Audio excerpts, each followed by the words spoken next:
તો બધાનું સ્વાગત છે ભજન સત્સંગ કાર્યક્રમની અંદર। બહુ મોટી સંખ્યામાં તમે બધા ઉપસ્થિત થયા છો। નિશ્ચિત એ જીવની બહુ ભગવાનની બહુ કૃપા હોય ત્યારે ભગવાનના કાર્યમાં ઉપસ્થિત થઈ શકે છે।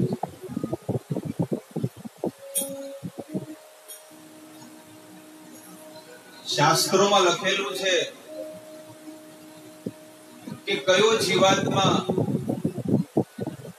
સ્વર્ગમાંથી આવેલો છે અને કયો નરકમાંથી આવેલો છે, આવું આપણા વેદોમાં વર્ણન છે। પદ્મ પુરાણ ગ્રંથ છે, વેદવ્યાસ મહારાજે બધા ગ્રંથો લખ્યા છે। આ જ્યારે સૃષ્ટિનું નિર્માણ થયું એટલે જીવો માટે ભગવાને વેદ લખ્યા, શાસ્ત્રો બધા, 18 પુરાણ,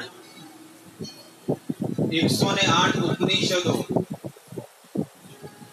શ્રીમદ ભાગવત, 4 વેદ, મહાભારત, રામાયણ અને ભગવદ ગીતા, આ બધા વેદ અને શાસ્ત્રો એટલા માટે આપ્યા છે કે એને વાંચન કરી, એને અધ્યયન કરી અને પોતાના જીવનને ઉજ્જવળ બનાવે, પોતાનું જીવન સુધારે, એટલા માટે ભગવાને આ બધા વેદ આપ્યા છે, શાસ્ત્ર આપ્યા છે। આપણને એમ જ છે કે ભગવાન બીજું કઈ છે નહીં, આ ખાલી પૃથ્વી છે અને એમાં આપણે 50 વર્ષ સુધી રહેવાનું છે, પછી મર્યા પછી કઈ નથી, ફોટામાં આવી એટલે પછી કઈ વાંધો, પછી બધું ધ એન્ડ થઈ ગયું, એવી બધી વસ્તુ કઈ નથી। જે શરીર આપણી સાથે 50 વર્ષ, 40 વર્ષ, 30 વર્ષ જે જીવાત્મા આપણી સાથે હતો, એની અંદર એવી કઈ વસ્તુ હતી? શું હતું એની અંદર? આત્મા। એ જે આત્મા હતો એ અત્યારે આ ઘરમાં જન્મ લીધો, પણ એના પહેલા હવે ક્યાં ખાલી એમ કે વરસાદ આવતો નથી, વરસાદ આવતો નથી, પણ શાસ્ત્ર કહે છે કે દરેક ઘરની અંદર, દરેક જીવાત્મા, દરેક મનુષ્યો, સ્ત્રી હોય કે પુરુષ હોય, એ બધા અડધો કલાક રોજ ભગવાનનું નામ લેવા માટે ને, તો આપણે દેશી ભાષામાં કહેવાય ઇન્દ્ર દેવતાને જગ મારીને વરસાદ આપવો પડે। સમજણ પડી વાત? પણ કેમ વરસાદ નથી, પાણી ઊંડા જતા રહ્યા, રોગચાળો વધી ગયો, લોકો દુખી થાય છે અને કાકાની છોડીઓ લઈને આવી જાય, આ બધું કેમ થાય છે? બધું કોઈ ભત્રીજીને લઈને આવી જાય, કોઈ આને લઈને આવી જાય, તો આવું થાય છે કેમ? કારણ કે પૃથ્વી પર જ્યારે પાપ વધે એટલે દરેક જીવાત્માઓની મતિ છે ને ભ્રષ્ટ થઈ ગઈ। જે ઘરની અંદર ધર્મ છે એ ઘરની અંદર ક્યારેય કોઈ પણ પ્રકારની ખોટી વસ્તુ નહીં થાય। કયો જીવાત્મા સ્વર્ગમાંથી આવ્યો, કયો નરકમાંથી આવ્યો અને મરીને ક્યાં જવાનો છે એનું વર્ણન પણ આપણા વેદોમાં છે। એટલે તો દરેક ભારત ભૂમિમાં જેને જન્મ લીધો છે એ જીવાત્માને જ્યારે કોઈ મરી જાય તો એની પાછળ શું વચાવે છે? ગરુડ પુરાણ। અને ગરુડ પુરાણની અંદર હજારો પ્રકારના નરકનું વર્ણન છે। અને જ્યારે ભગવાનની કથા સાંભળે ને ત્યારે એને ખબર પડે કે મેં આવા કર્મ કર્યા છે એટલે હું આવા નરકમાં જઈશ અને મને આવું દુઃખ મળશે, આવું આપણા વેદોમાં લખેલું છે, શાસ્ત્રો। અને શાસ્ત્ર વગર, વેદ વગર જો કોઈ મનુષ્ય જીવન જીવે છે તો ધર્મ વિહીન પશુ સમાન। શું કે છે? કોની સમાન છે? પશુની સમાન। આપણે ખાલી સ્ટીલની થાળીમાં ખાય ને એ કૂતરા, બિલાડા, ગધેડા એને ચાટમાં ખાય, આપણે ભોજન કરીએ એ પણ ભોજન કરે કે આહાર એટલે કે મનુષ્ય આહાર કરે છે અને પશુ પણ આહાર કરે, એટલે થઈ ગયું બે હરખું. નિદ્રા એટલે મનુષ્ય પણ ઊંઘે છે અને જનાવરે ઊંઘે. ભય એટલે કે મનુષ્ય ડરે અને જનાવરે ડરે. એને લાકડી મારો તો એ ડરે અને મનુષ્ય ડરે. શિફ્ટ થી ડરે, જ્યાં કંપનીમાં કામ કરતો એનાથી ડરે, અને કોઈનાથી ના ડરતો હોય તો પોતાની પત્નીથી ડરે. ડરે ખરો. એટલે આ ત્રણ વસ્તુ મનુષ્યમાં છે અને ત્રણ વસ્તુ જનાવરમાં છે. અને ચોથી વસ્તુ છે મૈથુન, એટલે કે બચ્ચા પેદા કરવા. એક જનાવરે કરે છે. તો આ ચાર કાર્ય મનુષ્ય કરે, ચાર કાર્ય ઢોર કરે છે, પશુ કરે. તો ઢોરે ચાર કરે ને આ મનુષ્ય ચાર કરે, તો બંનેમાં અંતર શું છે? ફરક કઈ રહ્યો?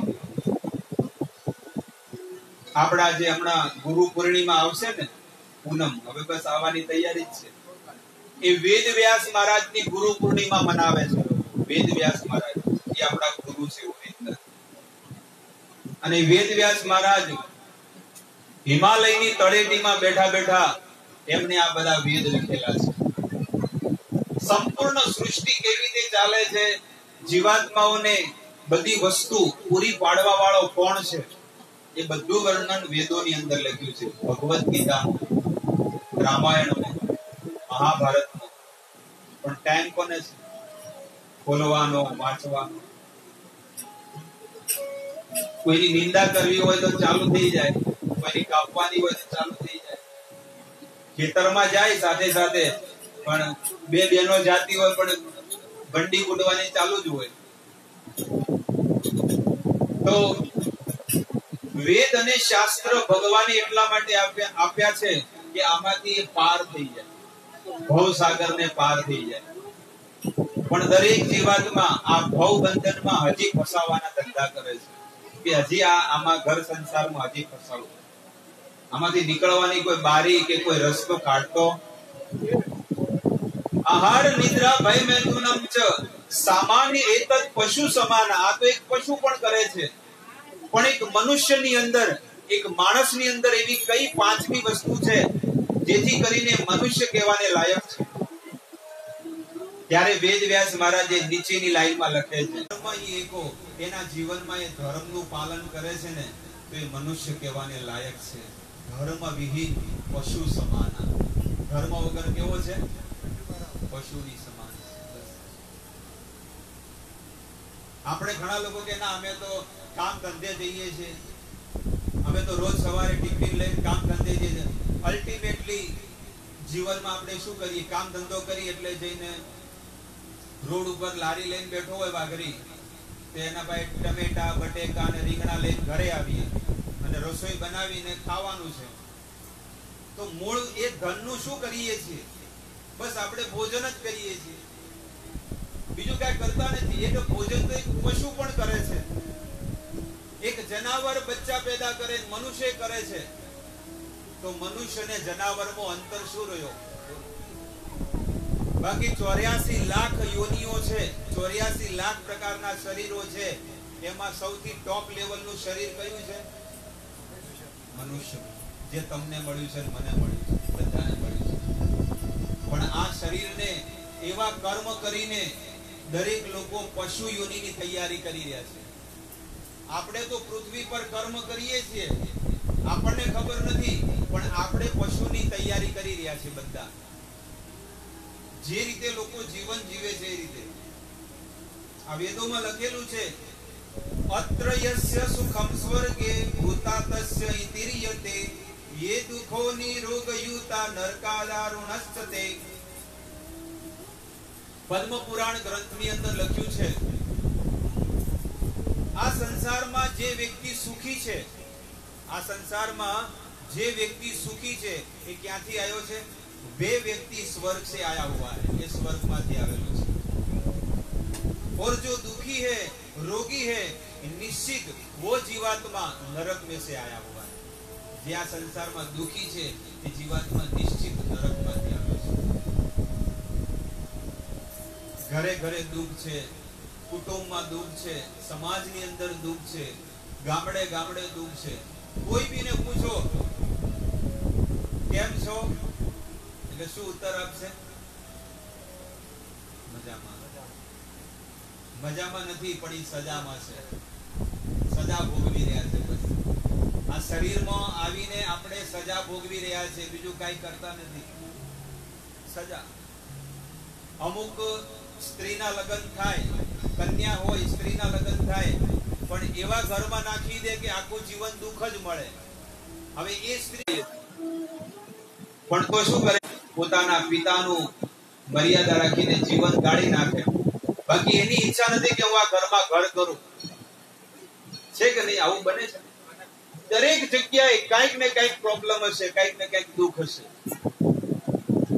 દરેક વ્યક્તિ દુઃખી છે, કારણ કે દુઃખ દેવા માટે જ આ સંસાર બનાવ્યો છે અને જીવને દુઃખ જ મળે છે.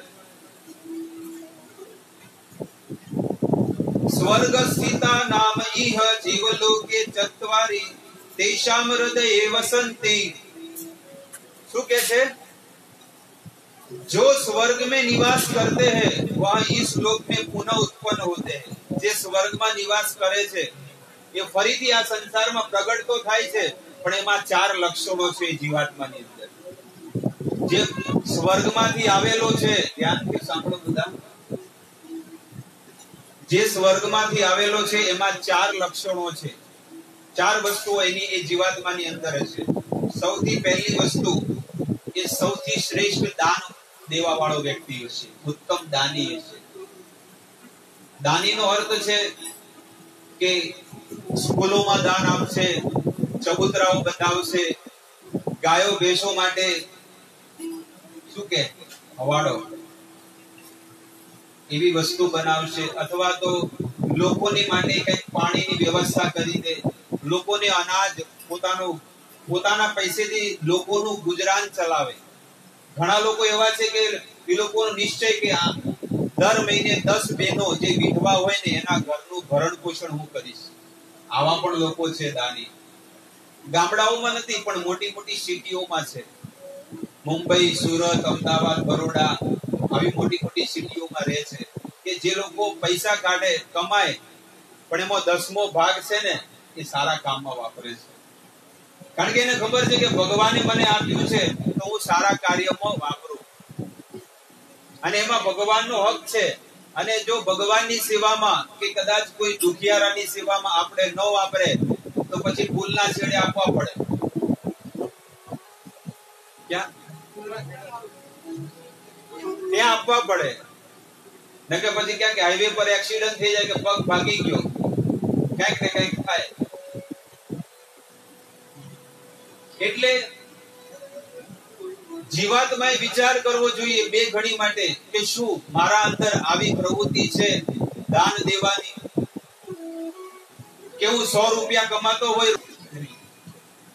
ત્રીજો ગુણ એની અંદર છે કે હંમેશા એ વેલો ઉઠવા વાળો હશે અને દેવતાઓ અને ભગવાનનું પૂજન કરવા વાળો હશે. દેવાળા ભોપાળા વાળો નહીં, ભોપાળ ઉઠવા વાળો નહીં. આ ઉત્તમ શ્રેષ્ઠ છે. જે સ્વર્ગમાંથી આવેલો જે જીવાત્મા છે ને એ દેવતાઓનું અને ભગવાનનું, પૂર્ણ પુરુષોત્તમ ભગવાનનું ભજન કરે છે, એની ભક્તિ કરે છે. અને ચોથું લક્ષણ એનું છે કે એ બ્રાહ્મણોને સંતુષ્ટ કરશે. બ્રાહ્મણનો અર્થ છે કે જે જનોઈ ધારી હોય, જેને ગળામાં જનોઈ હોય, તો બ્રાહ્મણને તૃપ્ત કરવા. આ 4 ગુણ એ જીવાત્માની અંદર હોય છે. પહેલો ગુણ કયો? સર્વશ્રેષ્ઠ ઉત્તમ દાની હશે, અથવા તો કોઈ પણ પ્રકારનું દાન કરે, અને છેલ્લે મરતી વેળાએ પોતાની આંખોનું પણ દાન કરી દે. બીજો કે છે કે મીઠી વાણી, મીઠા વચન બોલવા વાળો. અને ત્રીજો ગુણ એની અંદર હોય છે કે એ ભગવાનનું અને દેવતાઓનું ભજન કરવા વાળો હોય છે. આવી રીતે આ સ્વર્ગમાંથી જે જીવાત્મા આવેલો હોય એના આ વર્ણન છે. ત્યારે નારદ મુનિ કહે છે કે હે બ્રહ્મા, જે નરકમાંથી આવ્યો હોય એના લક્ષણ બતાવો. સ્વર્ગમાંથી આવ્યો તો એના તો બતાવી દીધા. જે નરકમાંથી આવે એમાં કેવા ગુણ હોય? તો અહીંયા પહેલું કે છે કાર્પણ્ય પ્રવૃત્તિ. કાર્પણ્યનો અર્થ છે કે મહાકંજૂસ હોય, લોભી. જે નરકમાંથી જે જીવ આવેલો હોય ને એકદમ લોભી હોય, એકદમ લોભી. બીજાની બીડીઓ પીવા વાળો હોય, અમને પડી બીજાની વિમલ ખાવા વાળો હોય, એ કરતો જ હોય. ઉપરથી બીજાના ઉછીના લઈને કરે કે ભાઈ લે આ 100 રૂપિયા અને એક માઇક આપી દેવાનું. અને આપણે ગામમાં મોટું ટાંકું નથી 2 લાખ લીટરનું, એને કે એના ઉપર સ્પીકર મૂકી અને પછી શું કહેવાનું? ફલોણી બોન, ફલોણી ભાઈ, ફલોણા કાકા, એનું બધું નિંદા કરવાની. પાછળથી ના કરવાની, પણ શું કરવાનું? હું તને એક શબ્દ નહીં બોલું, નિંદા કર. અને એનર્જી ઘટી જાય તો 2 ટાઈમ તો લોજિક આપવું જમવાનું. અને જેવી શક્તિ બને, રોટલો શાક દાળ ભાત ખાય એટલે હજી વધારે નિંદા કરવાની. આમ તો બધું ઊંધું કહેવાય. જે આપણી નિંદા કરતો હોય તો બરોબર ના ખાહડા મારવાના. આ તો આપણા બાપ દાદા આવું શીખવાડ્યું છે. અને ગોસ્વામી ઊંધું શીખવાડે છે. પણ ગોસ્વામી જે શીખવાડ્યું છે ને રાઈટ શીખવાડ્યું છે. જો કોઈ આપણી નિંદા કરે તો એના બધા આપણા અંદર જે પાપ ભરેલા હોય ને, કદાચ ભૂલે ચૂકે પણ પાપ થઈ જાય તો આપણા બધા પાપ છે ને સામે વાળો જે નિંદા કરે ને એની અંદર ટ્રાન્સફર થઈ જાય. હારું હરખું ચમ થતું નહીં, ભેળ ચમ પડતો નહીં, હરખા છેડા થતા નહીં. દર મહિને હરખા છેડા થતા જ નહીં. ગાયો છે, ભેંસો છે, હીરાય ગયો છું, પણ કોઈ મેળ પડતો નથી. જાણે જવું તાણે હીરો ફાડીને આવું. હીરો ફાડીને આવે પછી ભુવાને પકડે એટલે ભુવો કે તારે વાટી પડી છે, તારે વાટી છે કે બહુ જૂનું મેલું છે, પ્યોર માંથી આવ્યું છે. કોક કે કોક મેથોડ માંથી આવ્યું છે, કોક કે કરોડ માંથી આવ્યું છે.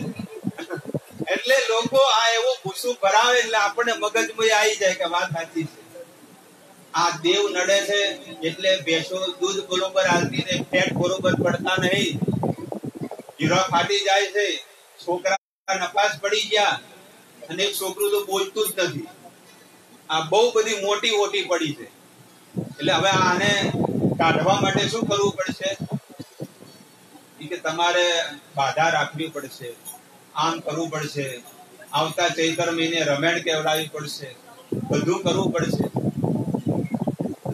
આ બધી વસ્તુ રાઈટ છે, ખોટી વસ્તુ કોઈ નથી. હું તમને તમારા અંદર જે શ્રદ્ધા છે એને હું ઠોકર મારવા નથી માંગતો. જે પિતૃઓ છે, ભુવા છે ને જે સધી સિગોતર મેલડી જે પણ છે બધું સત્ય છે અને હું એને માનું છું, એવું નથી. પણ એમાં જ લાગેલા ન રહેવું જોઈએ. અમારે કર્મો છે.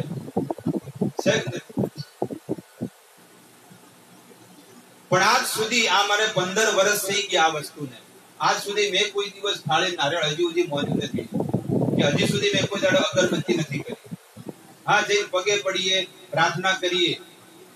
અને શાસ્ત્ર કે છે, આપણા વેદ કે છે, એ તમારી સામે હું કહું છું, કારણ કે તમારા સમાજનો છું અને તમારા ઘરમો જે દેવ છે અમારે ઘરમો છે. કેમ નથી નડતા? આ પત્ની બેઠી છે અને આ પતિ બેઠા, 2 જણા બેઠા છે. પૂછો જી. તમને એવું લાગતું કે ખાલી અઠ્ઠા હલતા હોય તો પૂછી લો. કહેવાનું તાત્પર્ય એ છે કે આપણી બધી અંધશ્રદ્ધા છે. આપણને એમ લાગે કે આપણા દેવો આપણને દુઃખ આપે છે. એવું નથી. દેવો જ દુઃખી છે, આપણા પિતૃઓ જ દુઃખી છે. એટલા માટે શાસ્ત્ર કહે છે કે પિતૃઓને જો તૃપ્ત કરવા હોય ને તો ભગવાનને તૃપ્ત કરો. છોડીને નાની નાની વસ્તુઓ, ભગવાનને છોડી નાની નાની વસ્તુઓને, જેમ એક ઝાડની અંદર એને પોષણ આપવું હોય તો પાણીએ ડાળીએ આપણે ફુવારા મારીએ પણ મૂળમાં જ પાણી ના નાખીએ તો. એવી રીતે ભગવદ ગીતા શાસ્ત્રની અંદર ભગવાન કહે છે યાંતિ દેવ વ્રતા દેવાન, જે દેવતાઓનું ભજન કરશે એ સ્વર્ગની અંદર જશે. એટલે ફોટામાં લખીએ છીએ સ્વર્ગવાસ. પિતૃયાંતિ પિતૃજા, જે પિતૃઓનું ભજન કરે ભોવો થઈને કે ગમે તે એનો માનતો હોય ગમે તે કરે, એ પિતૃલોકમાં નીચે જશે. આ ધરતીની નીચે છે. આ સમસ્ત બધી વસ્તુ છે ને વેદોમાં આપેલી છે. પિતૃયાંતિ પિતૃજા, જે પિતૃઓનું ભજન કરે છે એ પિતૃલોકમાં વાસ કરશે. ભૂતાની યાતિ ભૂતિજા, ઘણા લોકો ભૂત પ્રેતનું ભજન કરતા હોય પણ એ ભૂતોના લોકમાં જઈને વાસ કરશે. પણ હે અર્જુન, આ કુરુક્ષેત્રમાં ભગવાન કહે છે કે જે મારું સત્ય સનાતન પૂર્ણ પુરુષોત્તમ ભગવાનનું જે ભજન કરે છે ને એ મારા લોકને વૈકુંઠને પ્રાપ્ત કરે છે, ગોલોક વૃંદાવન ધામને પ્રાપ્ત કરે છે. એટલા માટે સત્ય સનાતન ભજન કરવું જોઈએ. ભગવાનથી અલગ થઈ ગયા આપણે અને આ જગતમાં અલગ અલગ જગ્યાએ અલગ અલગ ગામમાં જન્મ લઈ લીધો એટલે કે આ મારું ઘર, આ મારી પત્ની, આ મારા છોકરા અને આ લોકોનું ભરણ પોષણ કરવું એ મારું કર્તવ્ય છે. પણ એમ ભરણ પોષણ કરતા કરતા એક દિવસ આપણે આવી રીતે ખોટામાં આવી જઈએ બસ, અને આપણી જ અધોગતિ થાય કે શરીરને, કુટુંબને, સમાજને, પરિવારને ખુશ કરવામાં માણસ આખું આયુષ્ય ખોઈ બેસે અને પોતાના આત્મ કલ્યાણ માટે એ જીવાત્મા છે ને અંદર ભવ બંધનમાં પડે છે. હવે કઈ રીતે હું તમને બધી વસ્તુ સમજાવું કે ભગવાનનું ભજન, ભગવાનની ભક્તિ, ભગવાનનું નામ આપણા માટે કેટલું ઇમ્પોર્ટન્ટ છે, મહત્વપૂર્ણ છે. પશુ યોનિમાં, જનાવર યોનિમાં કોઈ ભગવાનનું નામ નથી લેતું. અહીંયા કોઈ બેઠું છે? અહીંયા કોઈ જનાવર, કૂતરા, બિલાડા, ગધેડા કોઈ બેઠું છે? કોઈ નથી બેઠું. પણ મનુષ્ય યોનિ એક એવી છે, મનુષ્ય શરીર કે એનાથી ભગવાનને મળી શકે છે, ભગવાનને પ્રાપ્ત કરી શકે છે. આ જીવનમાં પણ એને દુઃખ નહીં આવે અને જ્યારે શરીર છોડશે ને ભગવત ધામ, ભગવાનના ઘરે પહોંચી જશે. દરેકના ડંકા વાગી રહ્યા છે મોતના અને એક દિવસ મરવાનો છે. પણ મનની ચેતના જુઓ, આપણી મનની ઈચ્છા કે મન આપણું ક્યાં ભટકે છે. મન વિષયોની અંદર ભટકતું હોય, કામ, ક્રોધ, લોભ, મોહ, મદ, માત્સર્યની અંદર ભટકતું હોય, એ જીવાત્મા કેવી રીતે પ્રભુને મળી શકવાનું છે? ફરીથી આ જગતમાં જન્મ લેશે.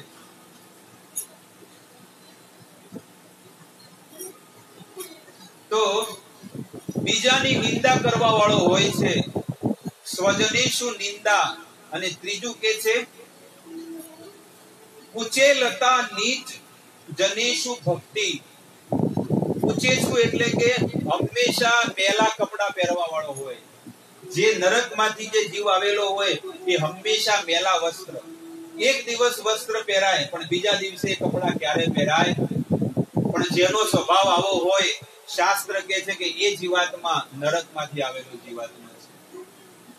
એકોતરે નાતો હોય, કાં તો 2 દાડે નાતો હોય, ટાઢમાં તો અઠવાડિયું કાઢી નાખે, પછી ઠીકર કુલે બેહવું પડે.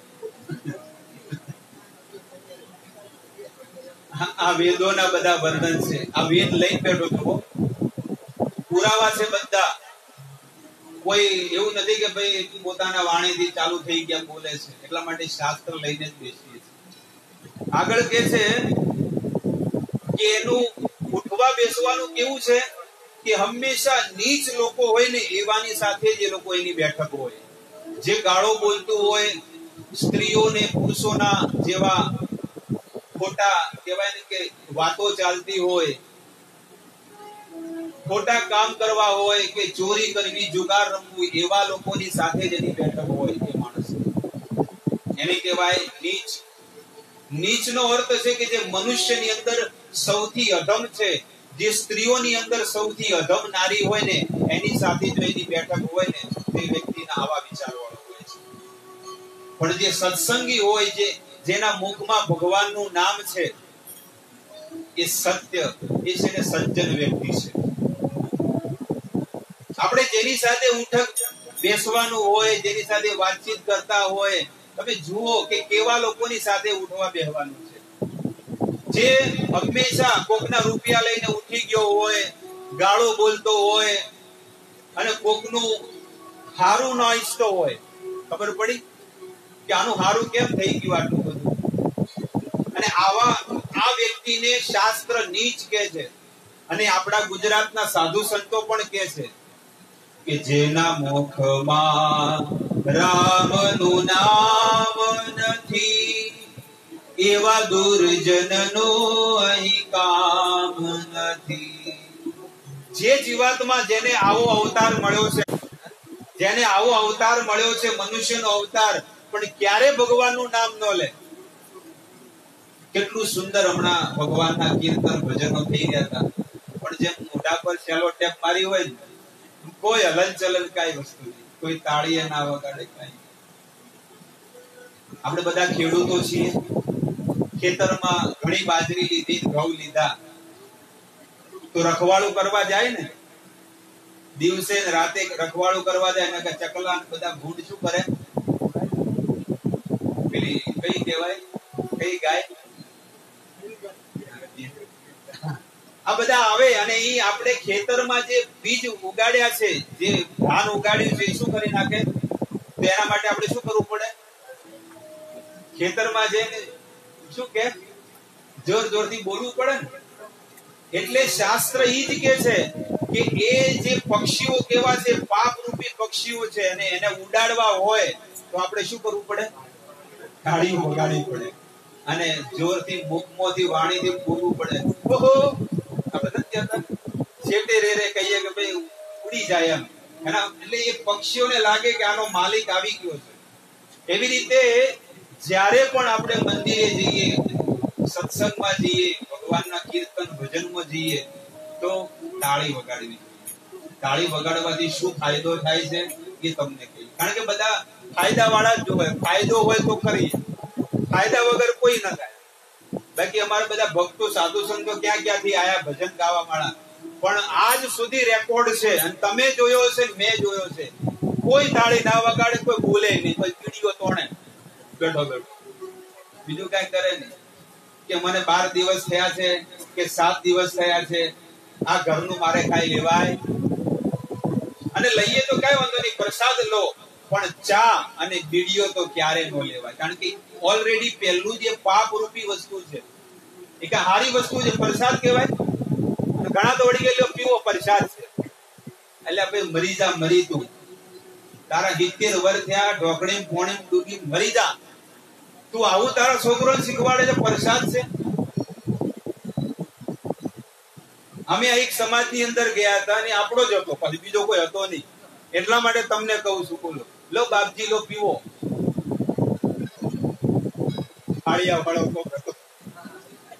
મને એ મનમાં એક થાય છે, વિચાર આવે છે કે આજ આ છોકરાઓને શીખવાડ્યું છે, આ પ્રસાદ છે, લો બાપજી પીવો. મારા જીવનમાં ક્યારે આજ સુધી નથી પીધું, ભલે ભક્તિ નહોતા કરતા તોય. અને આ વ્યાસપીઠ ઉપર બેઠો છે એટલે તમને કહું છું, ક્યારે આજ સુધી કોઈ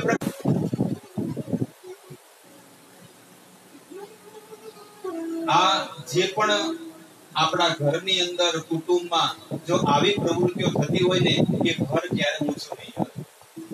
ગમે જેટલું બોભણ પાએ જાઓ, વેટીઓ પહેરો, જાપ કરાવો, આખડીઓ રાખો, મેરવાડા જો, ભરકાવાડા જો, ચેલોણા જો, ભોવા પાએ જવું જો, પણ કોઈ દાડો હારો, કોઈ દાડો નહીં થાય, એટલું તમે ગેરંટી આપી સમજી. પણ જેના ઘરની અંદર સાત્વિક ભજનો છે ને, નિશ્ચિત એના ઘરની અંદર દેવતાઓ, પિતૃઓ અને ભગવાન તૃપ્ત થઈ જશે. આજે એક એક પુરાવા સાથે હું તમને આ બધી વસ્તુ કહું છું કે આપણામાં કેવા વિચારો છે. જો આપણે સ્વર્ગમાંથી આવેલા હોય તો આપણામાં સૌથી શ્રેષ્ઠ પહેલો વિચાર હશે કે આપણે ઉત્તમ દાની હશે. છે એવી પ્રવૃત્તિ તો આપણે ત્યાંથી આવેલા છીએ.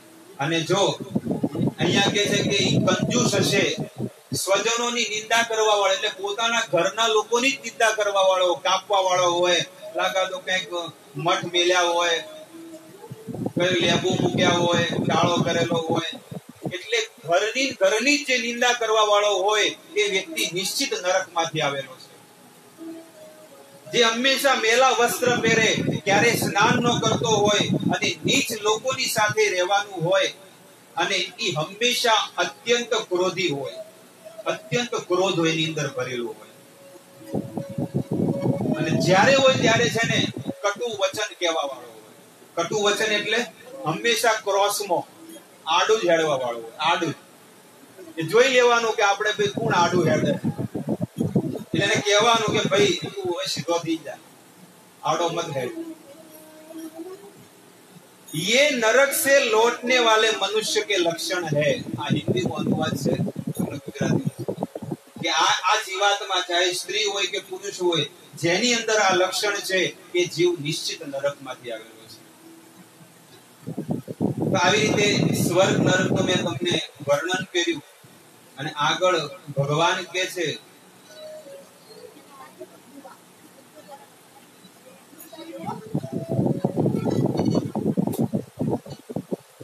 ઘણી જગ્યાએ આજે આખો સંસાર વિચાર કરે છે કે મારા ઘરમાં મારે તિજોરીમાં શું રે 24 કલાક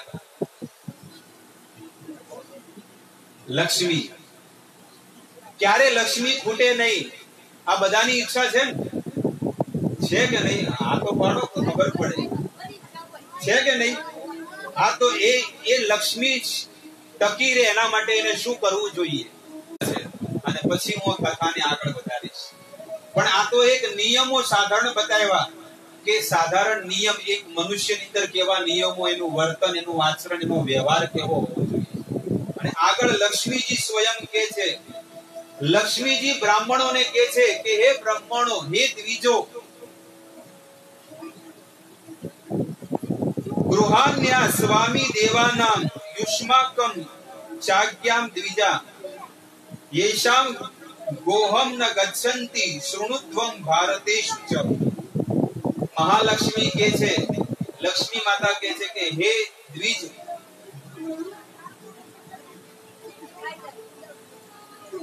હે દ્વિજો, તમે ધ્યાનથી મારી વાતને સાંભળો।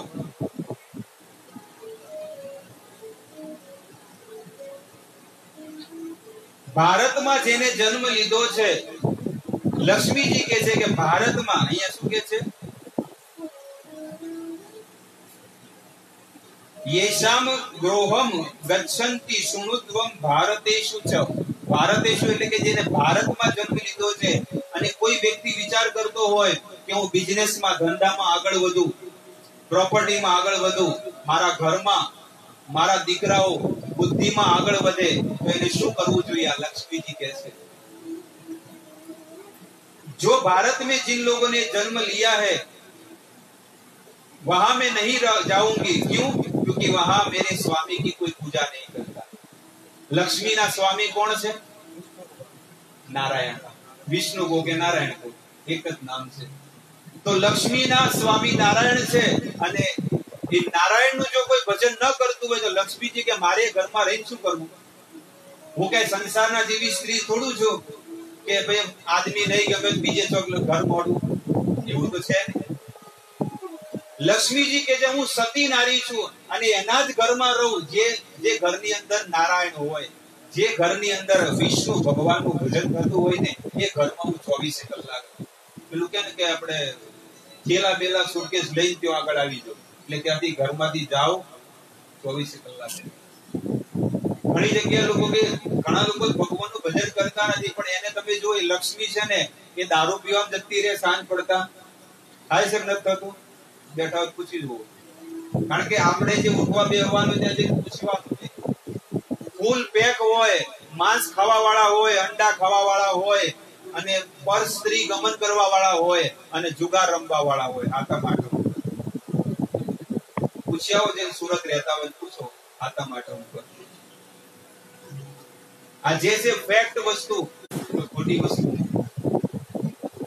એટલા માટે આ બધી વસ્તુઓને જુઓ કે આપણા ઘરને કઈ રીતે આગળ વધારવો, આપણા ગામને, સમાજને, આપણા જે મહેલો હોય કે ગામ હોય કે આપણી સોસાયટી હોય, અરે બીજાનું વિચાર ન કરો, પોતાના ઘરનું તો આપણે કરીએ, બીજાનું કદાચ ન કરી શકતા હોય તો કે કઈ રીતે આપણે ઊંચા આવીએ, કઈ રીતે આપણે સદ્ધર થઈએ, એનું વર્ણન અહીંયા લક્ષ્મીજી કહે છે કે જ્યાં સુધી ભગવાનનું ભજન જે ઘરની અંદર નહીં થાય, ભગવાનનું કીર્તન નામ નહીં લે, જે ઘરની અંદર એકાદશી વ્રતનું પાલન ન થતું હોય, 11નું, એ ઘરમાં હું કેવી રીતે રહું? આ શ્લોક સાથે હું તમને કહું છું। પૂછો કેટલા 11 કરે છે, પૂછો. 11 કરવી દરેકનો અધિકાર છે. માણસ જેને મનુષ્યનો અવતાર મળ્યો છે અને એને 11 કરવી જોઈએ, એકાદશી. અને આ બધા નિયમોનું પાલન તમે કરી તો જુઓ. 6 મહિનાનો સમય તો આપો. જેમ ડોક્ટર પાસે જાઓ, ડોક્ટર નહીં કહેતો કે 6 મહિના મારી દવા ખાઓ, હું તમને ગેરંટી આપું તમારો રોગ મૂળમાંથી કાઢીશ. આપણે નહીં કહેતા 6 નહીં 12 મહિના લઉં, પણ ગેરંટી આપો છો? એવી રીતે હું પણ તમને ગેરંટી આપું છું કે તમારા ઘરની અંદર કોઈ પણ વસ્તુ નડતી હોય, ભલે મેલામાં મેલું દેવ કેમ ન હોય, એ દેવ પણ છે ને શાંત થઈ જશે. આ ભગવાનના ભક્તિનો એટલો પ્રતાપ છે. અને આ એક જીગરથી અને છાતી ઠોકીને તમને કહું છું કે ભગવાનનું ભજન જે ઘરમાં થાય, ભગવાનનું નામ લેવાય, જે ઘરની અંદર રોજ સવારમાં ગીતા ભાગવતના શ્લોક વચાતા હોય, જે ઘરની અંદર શંખની ધ્વનિ ગવાતી હોય, સંભળાતી હોય, એ ઘરની અંદર કોઈ પ્રકારની મેલી વસ્તુ નથી રહેતી. અને 33 કરોડ દેવતાઓ ત્યાં આળોટે છે. પણ આપણું કામ કેવું છે?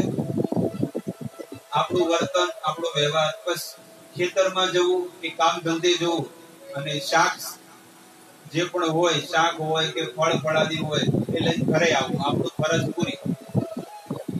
500 રૂપિયા કમાણા અને શાકભાજી લાયા અને ફળ ફળાદી લાયા કે ચાની ભૂકી લાયા, એટલે આપણી ફરજ પૂરી. અને ગુરુવારે લોકાઈ ગયા. ગુરુવારે જ બોલ્યો હોય. સોમવારે મર્યા હોય તો ગુરુવાર લોકાઈ કરો પડી કે રજા હે તો કોઈને નુકસાન ના આવે. આ હમણાંથી જ થયું, બાકી પહેલા ન થતું કે 7 દિવસ એટલે 7 દિવસ પરફેક્ટ જ હતું કે ભાઈ અઠવાડિયે રાખો. હવે તો ખબર જ નથી કે શું કરે છે. એવું જીવન. પેલા લાકડામાં બાળતા, ગેસમાં તૂટી પડો. ગરુડ પુરાણ કે છે કે તમારા પિતા હોય, માતા હોય, ભાઈ હોય, જેને ગેસમાં બાળો છો, એ જીવાત્મા નરકમાં જશે. એટલે બીજા ભાઈ ભલે સુધરે કે ન સુધરે, પણ ચોંગાના વાસી આટલી વાણીને જીવનમાં ઉતારે તો ઘણું છે. જીવનમાં ક્યારે ગમે તે થઈ જાય, પણ આપણા ગામમાંથી જો કોઈ ડેડ બોડી લઈ જાય એને ગેસમાં તો જિંદગીમાં કોઈ દળ બાળતા નહીં. આટલું ખાલી વચન લઈ લેજો, ભલે ભગવાનનું નામ લો કે ન લો, પણ આટલું તમે કરજો. અને જે બહારના લોકો આયા એ પણ એના ગામની અંદર બતાવે, ન કે હું ગરુડ પુરાણ માંથી કાઢીને બતાવું. કારણ કે જે જીવાત્મા એને પૃથ્વી પર જન્મ લીધો છે, એને જીવનમાં 16 સંસ્કાર થાય છે. કેટલા સંસ્કાર છે? 16 સંસ્કાર. એટલે પહેલો સંસ્કાર જે છે ને એને ગર્ભાધાન સંસ્કાર કહેવામાં આવે. ગર્ભાધાન સંસ્કાર. અને બીજો સંસ્કાર છે નાલ ભેદન સંસ્કાર. ડુંટીમાં હોય ને, માની સાથે ચોટેલી હોય નળી, એને કાપવામાં આવે, એ નાળ ભેદન સંસ્કાર. ત્રીજો સંસ્કાર નામકરણ સંસ્કાર. ચોથો સંસ્કાર છે અન્નપ્રાશન, એને અન્ન ખવડાવે ને એટલે. પણ કોણ એવા બધા સંસ્કાર કરે છે? બોલો, એકે કર્યા? કે ભાઈ છોકરો હવે અન્ન ખાવા માંડ્યો, એનો ઉત્સવ કરે. તમારે જોવું હોય તો બિહારમાં, યુપીમાં, બંગાળમાં તમે જુઓ કેટલા ધૂમધામથી આવા 16 પ્રકારના ઉત્સવો કરે છે. સંસ્કાર. આ લગ્ન સંસ્કાર થાય, વિવાહ સંસ્કાર. અને સૌથી છેલ્લા છે એને અંત્યેષ્ટિ સંસ્કાર. છેલ્લા સંસ્કાર કયા છે? અંત્યેષ્ટિ સંસ્કાર. અને એ જ્યારે લાકડામાં જ્યારે બાળવામાં આવે તો એનો હવન થઈ રહ્યો છે. શું થઈ રહ્યો છે? પાછળ બેઠા એમને કહું છું. એ જીવાત્માનો શું થઈ રહ્યો છે ખબર છે? એનો હવન થઈ રહ્યો છે. અને છેલ્લો હવન કે ભગવાનના તમને અર્પણ થઈ રહ્યો છે. એટલો ગેસમાં થાય કે જો ને છે અમને પડી, એ સ્વર્ગમાં નહીં જાય, એ ક્યાં જશે? ઘણી ઘણી બધી વસ્તુઓ છે. સંસ્કાર વગર આપણો સમાજ નબળો છે. હવે આવી રીતે એક પિતાને શમશાને લઈ જતા હતા અને ચિતા પર ઊંઘાડ્યા. એટલે બ્રાહ્મણ દેવતાને બોલાયા તો બ્રાહ્મણ દેવતા કે બાપાના મોઢામાં તુલસી નાખો. પેલા ગીજામાંથી 2 પડીકી ગાડી તુલસી અને ગાડીમાં મોઢામાં નોખી. એટલે ભાઈ કે આ શું નાખ્યું? કે તમે તો કીધું તુલસી. એટલે આવા સંસ્કાર હું તમને એટલા માટે કહું છું, ભલે વિનોદની વાત છે પણ આવા સંસ્કાર છે. આપણને લાગ્યું કે આ હાસ્ય વસ્તુ છે, પણ હકીકતમાં સંસ્કાર આપણા ઘર આંગણામાં તુલસીજીનો પ્યારો હોવો જોઈએ. દરરોજ ભગવાનના ચરણોમાં તુલસીજીનું પાન અર્પણ કરવું જોઈએ. આ બધા દરેક ગૃહસ્થના નિયમો છે, સંસારી વ્યક્તિના નિયમો છે. અજવાળી કે અંધારી 11 હોય, એ 11 ને દિવસે એને ઉપવાસ કરવો જોઈએ. અને એવું નથી કે પાલનપુરમાં જન્મ લીધો છે એના માટે એક ફરજ નથી આવતી. દરેકને માટે જેને મનુષ્યનો અવતાર સ્ત્રીનો અને પુરુષનો મળ્યો છે, એ દરેકને આ વ્રતનું પાલન કરવાનો. અને જો એ નથી કરતો એને કેટલું પાપ લાગે છે આપણા વેદોમાં લખેલું છે, પુરાવા સાથે છે. એને પુરાવા લઈને બેઠો છે, શ્લોક સાથે બધી વસ્તુ. ભગવાન સ્વયં દ્વારિકાધીશ આ એકાદશી દેવી છે, એને કહે છે કે હે એકાદશી દેવી, હું તમને વરદાન આપું છું કે 11 ને દિવસે જે વ્યક્તિ અનાજ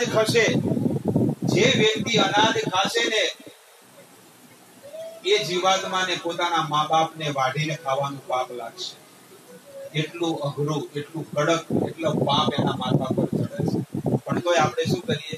ભલે જે ખાવું થાય, રોટલો શાક વગર તો મેળ નહીં આવે. આ તો બધું છે ને, ભણો ભૂસા મરતા હતા બધું દસી દીધું. અમુક તો એવા હોય, એક બે માણસ એવા મળે જ, અને એવું ઊંધું ભણાઈ નાખે ને. આ તો બધા ભણો ભૂસા મરતા બધું દસ્યું છે, પીઓનું ચાલે બધું. પણ હકીકતમાં આપણે સ્વીકાર કરવું જોઈએ કે લખ્યું છે બધી રાઈટ વસ્તુ છે, પણ આપણે મગજમાં ઉતરતું કે આપણું મન ના પાડે છે. સ્વયં ભગવાન કુરુક્ષેત્રની યુદ્ધ ભૂમિમાં જ્યારે યુદ્ધ થયું અને ભગવાને એનું વિરાટ સ્વરૂપ બતાડ્યું, ખબર છે ને બધાને, અને બધી વસ્તુ દેખાડી દીધી. 33 કરોડ દેવતાઓ, પિતૃઓ, ગંધર્વો, સિદ્ધ, ચારણ, આ બધું ભગવાને મુખમાં દેખાડ્યું. અર્જુનને ચક્કર આવવા માંડ્યા.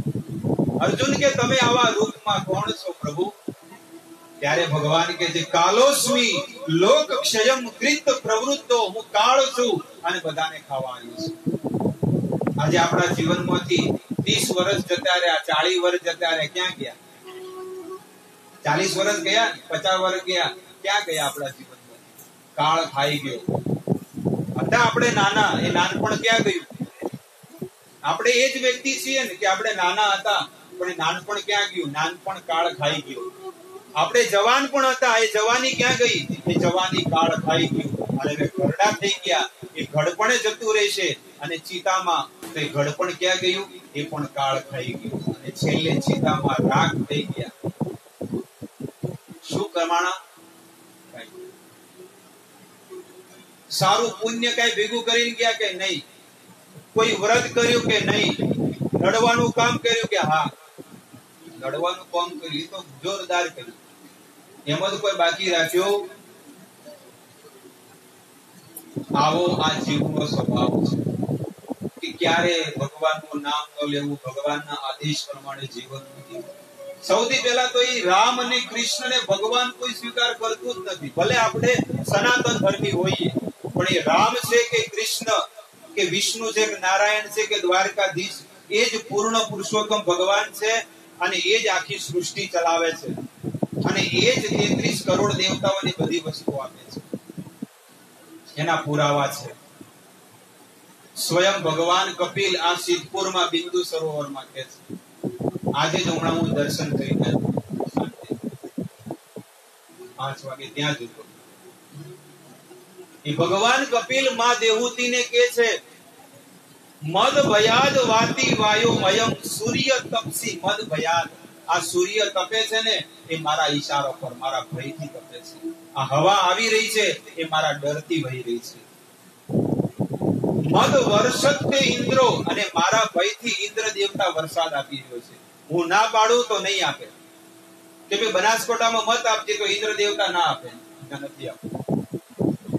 સૌરાષ્ટ્ર કાઠિયાવાડમાં આપજે કે હા આપીશ ઇન્દ્ર દેવતા. એટલે ઇન્દ્ર દેવતા કદાચ પૂછે કે કેમ ત્યાં આગળ આપવું છે, કે ત્યાં આગળ કથાઓ થાય છે, સત્સંગ થાય, વ્રતનું પાલન કરે, મારી સેવા કરે છે, દ્વારકાનાથની સેવા કરતા હોય, પછી ત્યાં તો બધાને સુખી રાખવા પડે ને. અને અહીંયા તો કોઈ કરતું નથી. બધા બસ ઢોર ચારવા ને દૂધ લાવવું, ડેરી ભરાવું, જેટલા ફેટ પડ્યા 15 દાડે જેટલો હિસાબ મળ્યો બસ જઈને દિલ્હી ગેટ જઈને બધું ખરીદીને લાવો. બીજું કોઈ કરવાનું નહીં, બસ આટલું કરવાનું. આપણે આટલું શીખ્યા, સારી સારી સાડી લાવવાની અને રોજ ટોચ કરવાનું. વધારે કમાતા નહીં, વધારે કમાતા નહીં. એક આ સાઈડમાં જોવે શું લોકેટ જોવે છે, મંગળસૂત્ર જોવે છે, તમે કોઈ કરતા નહીં. પણ આ મંદી ચાલે છે. એને એ જે માણસ કમાતો એને ખબર હોય કે પૈસા કેમ આવે છે, પણ રોજ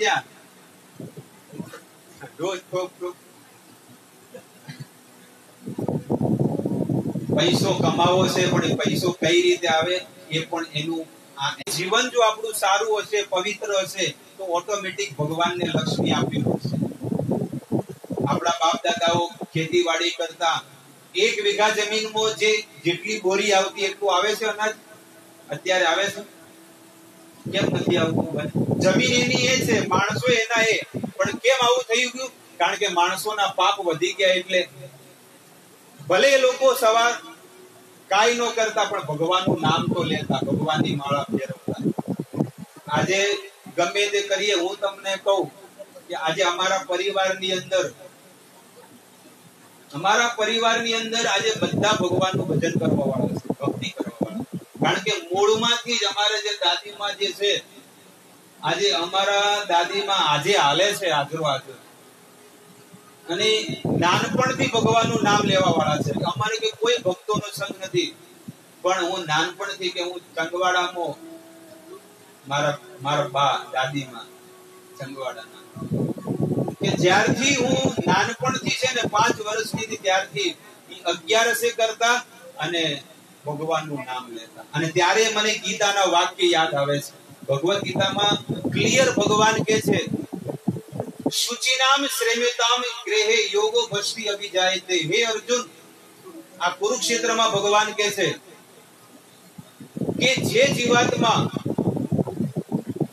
થોડુંક પણ ભજન કરીને મરી જાય તો હું એને એવા ઘરની અંદર જન્મ આપું છું જે ઘરની અંદર નાનપણથી જ મારું ભજન થતું હોય, મારી ભક્તિ થતી હોય, અથવા તો કોંડુડો પાછા વાળતા હોય, ભગવાનનું ભજન થતું હોય, જે ઘરની અંદર મારું નામ લેવાતું હોય, ભક્તિ થતી હોય, એ ઘરમાં હું એને જન્મ આપું છું. અને જ્યારે હું ભક્તિના માર્ગે લાગ્યો, લગભગ 17 વર્ષ થઈ ગયા વાતને, ત્યારે મને મેં ગીતા ખોલીને વાંચ્યું. ત્યારે એ શ્લોક જ્યારે જોયો ને, એટલે ઉભો રહી ગયો. પેલા તો વાંચ્યું એની અંદર, ત્યાંની અંદર ભગવાન શું કહે છે.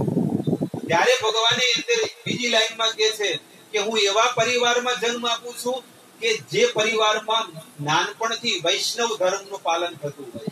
વૈષ્ણવ ધર્મ એટલે વિષ્ણુ ધર્મ, એને વૈષ્ણવ ધર્મ કહેવાય.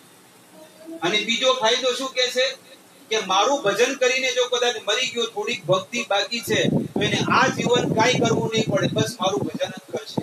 એ બેઠે બેઠે ખાશે, એને કાંઈ કરવાની જરૂર નહીં પડે. અને એનો પુરાવો આજે છે કે લગભગ 28 વર્ષની ઉંમરે ભગવાને છૂટો કરી દીધો કે બસ હવે તારે કોઈ કમાવાનું, બસ ભજન કર. આ તો મુંબઈ રહેતો તો ભજન કરતો હતો, ઘરે રહેતો તો 24 કલાક ભજન કરો. મહાભારત, રામાયણ, પુરાણ, ઉપનિષદ, બધી વસ્તુ. પણ જયારે ગુરુએ કઈક વચન આપ્યા કે તમે ભક્તિનો પ્રચાર કરો તમારા વતનમાં જઈ, એ છોડીને અહીંયા આવ્યા 4-5 વર્ષ. બાકી પરિવાર ને કુટુંબ ને ફેમિલી બધું મુંબઈ હતું, બોરી. એ બધું છોડીને કેમ આયા કે નહીં આપણા વતનનું કઈ કલ્યાણ થાય, હોમાંથી એક તો લાગશે, ભલે હોય હો ના લાગે, 5 જણા તો લાગશે ભક્તિના માર્ગે કે ભાઈ અહીંયા આજે સત્સંગ ભેજો, કોકને હૃદયમાં થોડુંક તો લાગશે કે આપણાથી ભજન થાતું નહીં, ભક્તિ થાતી નહીં. હકીકતમાં કરવાની તો છે જ, પણ આપણાથી થતી. બાકી રામનું નામ લેવું પડે, 11 કરવી પડે, ગીતા ભાગવત વાંચવા પડે, રોજ સવારમાં ઉઠીને મંદિરે જવું પડે. પણ શું દશા આવી છે કે આજે મહાદેવની અંદર હોય કે રામજી મંદિર હોય કે રાધા કૃષ્ણના મંદિર હોય, પણ ભક્તોના દર્શન જોવા ન મળે, પણ કબૂતરો બધા ઉડતા હોય. માણસો કોઈ જોવા, માણસો માટે મંદિર બનાયા, પણ માણસ એકે જોવા મળે. માણસો બધા રોબોટ જેવા બની ગયા. શું કરે છે? રોબોટ જેવા. બસ એ લોકો પૈસા કમાવા, ડિગ્રી કમાવી, બેંક બેલેન્સ કરવું અને વિઝા લેવા છે, પાસપોર્ટ. કે ક્યાંક અમેરિકાના મળી જાય, ક્યાંક કેનેડાના મળી જાય. એટલે અહીંયા તો પાપ કરીએ એના કરતા બમણું થાય. કારણ કે ઠંડો પ્રદેશ રહ્યો એટલે ત્યાં તો 24 કલાક ફૂલ રહેવું પડે. બાકી આ ગોતરમાં તો ક્યારે કોઈ દિવસ આવું કોઈને કરમ કર્યું નથી, પણ હવેની પેઢી બધી ખરાબ થઈ ગઈ. મારે લગભગ 2-3 મહિને કાઠિયાવાડીઓ પાસે જવાનું હોય, ત્યાં આગળ સુરત વરાછાની અંદર. કારણ કે એમના દ્વારા એમના કુટુંબીઓ ને બધા ફેમિલીઓ સાથે, ભાવનગર અમરેલી વાળા બધા, એ લોકોની સાથે હું નાનપણથી રહેલો અને એ લોકોની સાથે જ ભક્તિમાં લાગી. હવે એ લોકો જયારે કથાઓનું આયોજન કરે, નવા વરાછા છે, મોટા વરાછા, ત્યાં આગળ અમારે એક ભક્ત કહે છે કે પ્રભુજી અહીંયા આ વિસ્તારની અંદર એકલા લેવા પટેલ જ રહે છે. કોણ છે? આ આખો વિસ્તાર લેવા પટેલનો છે, પણ આ વિસ્તારની અંદર લગભગ આજે છે ને 150 અંડાની માછલાની લારીઓ છે. શું છે? જે વિસ્તારની અંદર કડવા પટેલ ને લેવા પટેલ હાવ એકદમ ઊંચી કુમ રહેતી હોય, અબજોપતિ બધા લોકો છે, મોટા મોટા હીરાના વેપારીઓ છે, પણ ત્યાં આગળ શું છે? 150 લારીઓ શેની છે? અંડા માંસ મટનનું છે.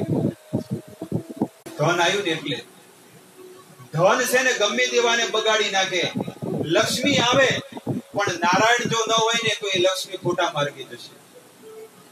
કોકને એમ કીધું હોય કે ભાઈ તમે સારા કામમાં આપો, ધન આપો, કઈક જમણવાર થતો હોય, ભંડારો થતો હોય, જન્માષ્ટમીનો ઉત્સવ થતો હોય, બહુ ધૂમધામથી અહીંયા પાલનપુર ક્ષેત્રની અંદર અમે પ્રચાર કરીએ છીએ. ભાગવત કથાઓ, રામ કથાઓ, દર રવિવારે 100, 150, 200 જણનો જમણવાર થાય અને અઠવાડિયામાં લગભગ 4 વખત જમણવારનું આયોજન કરીએ છીએ. ગામડે ગામડે જાય તો ત્યાંય સત્સંગ, ભજન, પ્રસાદ. ડીસામાં જઈએ તો ડીસામાં પણ ત્યાં થાય છે. તો બધી જગ્યાએ આવા પુણ્યના કાર્ય થાય છે, અને એ જગ્યાએ જો આપણું ધન જાય તો કેટલું મોટું પુણ્ય આપણને મળે. એ પુણ્યના આપણે ભાગીદારી કરીએ.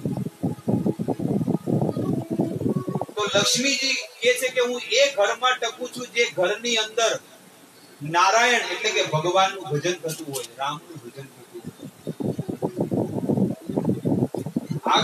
आगे सुनो, पुण्यवानों के घर में मैं सुस्थिर होकर निवास करूंगी. જે પુણ્યશાળી છે, જે દાનવીર છે, એ ઘરની અંદર હું નિત્ય નિવાસ કરું છું. और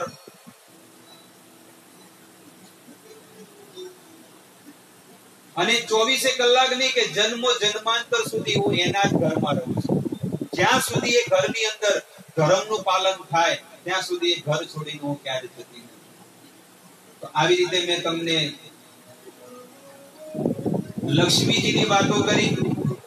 સારા વ્યક્તિના લક્ષણ શું છે અને ભૂંડા વ્યક્તિના લક્ષણ, કે સ્વર્ગમાંથી આવેલો વ્યક્તિ કેવો છે, નરકમાંથી આવેલો વ્યક્તિ કેવો છે.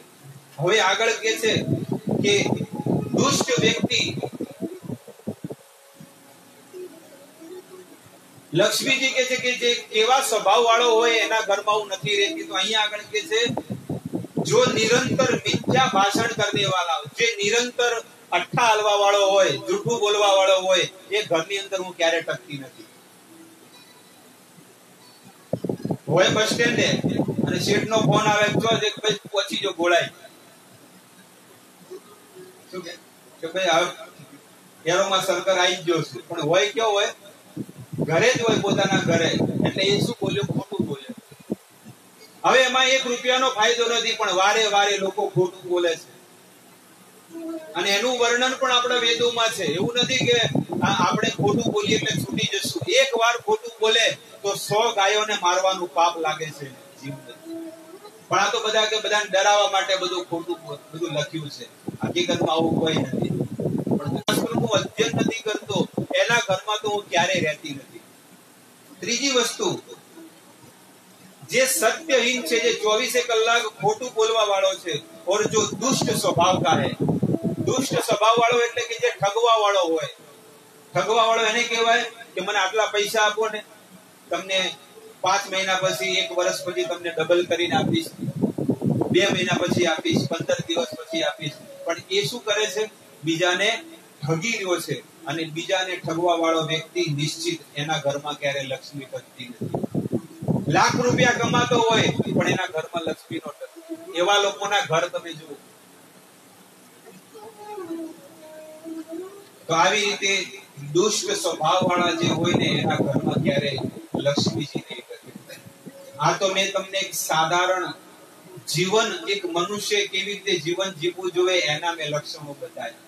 હવે આવો આપણે થોડુંક ગરુડ પુરાણની વાત આપણે સાંભળીએ કે મર્યા પછી જીવની શું ગતિ થાય છે. કારણ કે જેને જ્યાં જવાનું હોય તો જાણવું તો પડે કે ત્યાં આગળ શું મળશે. અમેરિકા જવું તો પહેલેથી નથી બધી સુવિધા જોતા કે અમેરિકા જવું છે, દેશ કેવો છે, ત્યાં શું ફરવાનું છે. એટલે આપણે ત્યાં જવું હોય તો પહેલા જોવું પડે કે ત્યાં શું આઈટમો, શું વસ્તુઓ છે, ખાવા પીવા શું મળશે. જેને જ્યાં જવું હોય પહેલી તૈયારી કરવી પડે. જે જીવાત્મા નરકમાં જાય છે એની શું દશા છે, આવો આપણે ગરુડ પુરાણ શાસ્ત્ર અનુસાર એની વાત અને ચર્ચા આપણે કરીએ. ગરુડ પુરાણ ભગવાન શ્રી કૃષ્ણ ગરુડજીને આ કથા કરે છે એટલે એ શાસ્ત્રનું નામ જ પડ્યું ગરુડ પુરાણ. ભગવાને કોને કથા કરી? ગરુડજીને કથા કરી એટલે એને શાસ્ત્રનું નામ પડ્યું ગરુડ પુરાણ. ગરુડજી જિજ્ઞાસા કરે છે કે હે કૃષ્ણ, મર્યા પછી જીવની શું ગતિ થાય છે એ મને જણાવો.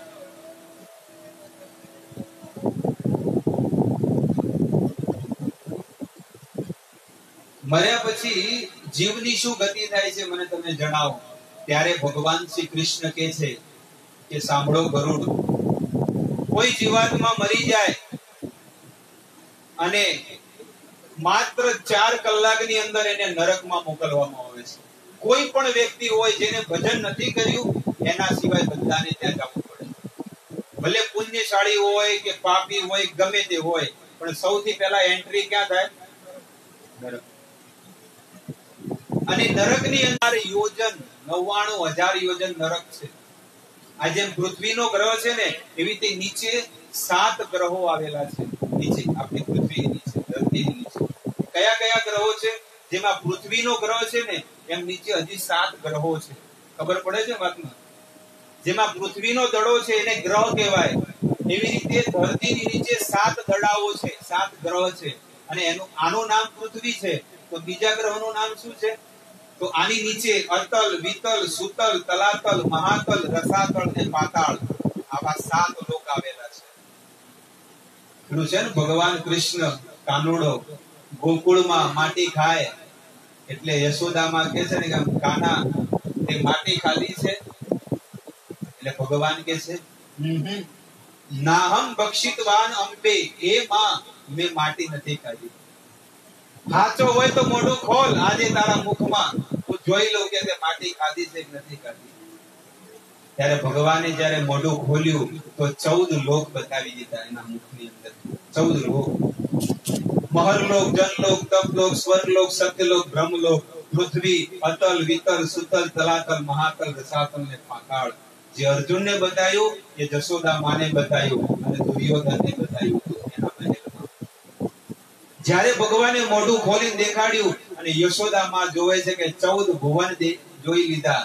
14 ભુવનની અંદર પૃથ્વી, પૃથ્વીની અંદર ભારત, ભારતની અંદર મથુરા, મથુરાની અંદર ગોકુળ, ગોકુળની અંદર એ નંદ બાબાનું ઘર અને એની અંદર એ કૃષ્ણ અને યશોદા 2 જણા અંદર જોવે છે. યશોદા માને ચક્કર આવી એટલે તો કે છે 14 ભુવન વાલે મુખમાં દેખાડ્યા, મેં નથી ખાધી રે માટી. 14 ભુવન દેખાડી દીધા. આજે જેને આપણે ઘણા ગુરુને ભગવાન માને, ઘણા કે હું જ પોતે ભગવાન છું, તો દેખાડો કોકમાં 335 નો માવો દેખાય, બીજું શું દેખાય? અને મોઢું ખોલે તો કે મોઢું બંધ કર, તારું ચોખ્ખું વાસ મારે છે, બરસ કરી આવી. સંસારના જીવો કોઈ ગુરુ ક્યારે ભગવાન નો બની શકે. ભગવાન તો ભગવાન જ છે અને ગુરુ ગુરુની જગ્યાએ હોય. અને આપણે બધા જીવાત્માઓ છીએ, એમના સેવક છીએ, એમના દાસ છીએ, અને એમની ભક્તિ કરવી, એમનું નામ લેવું.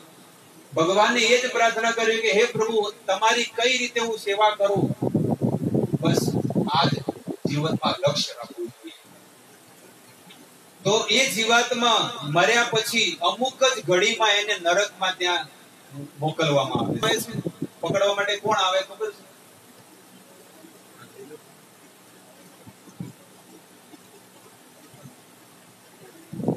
આપણા શાસ્ત્રોમાં લખેલું છે કે એને 3 જણા પકડવા માટે આવે છે.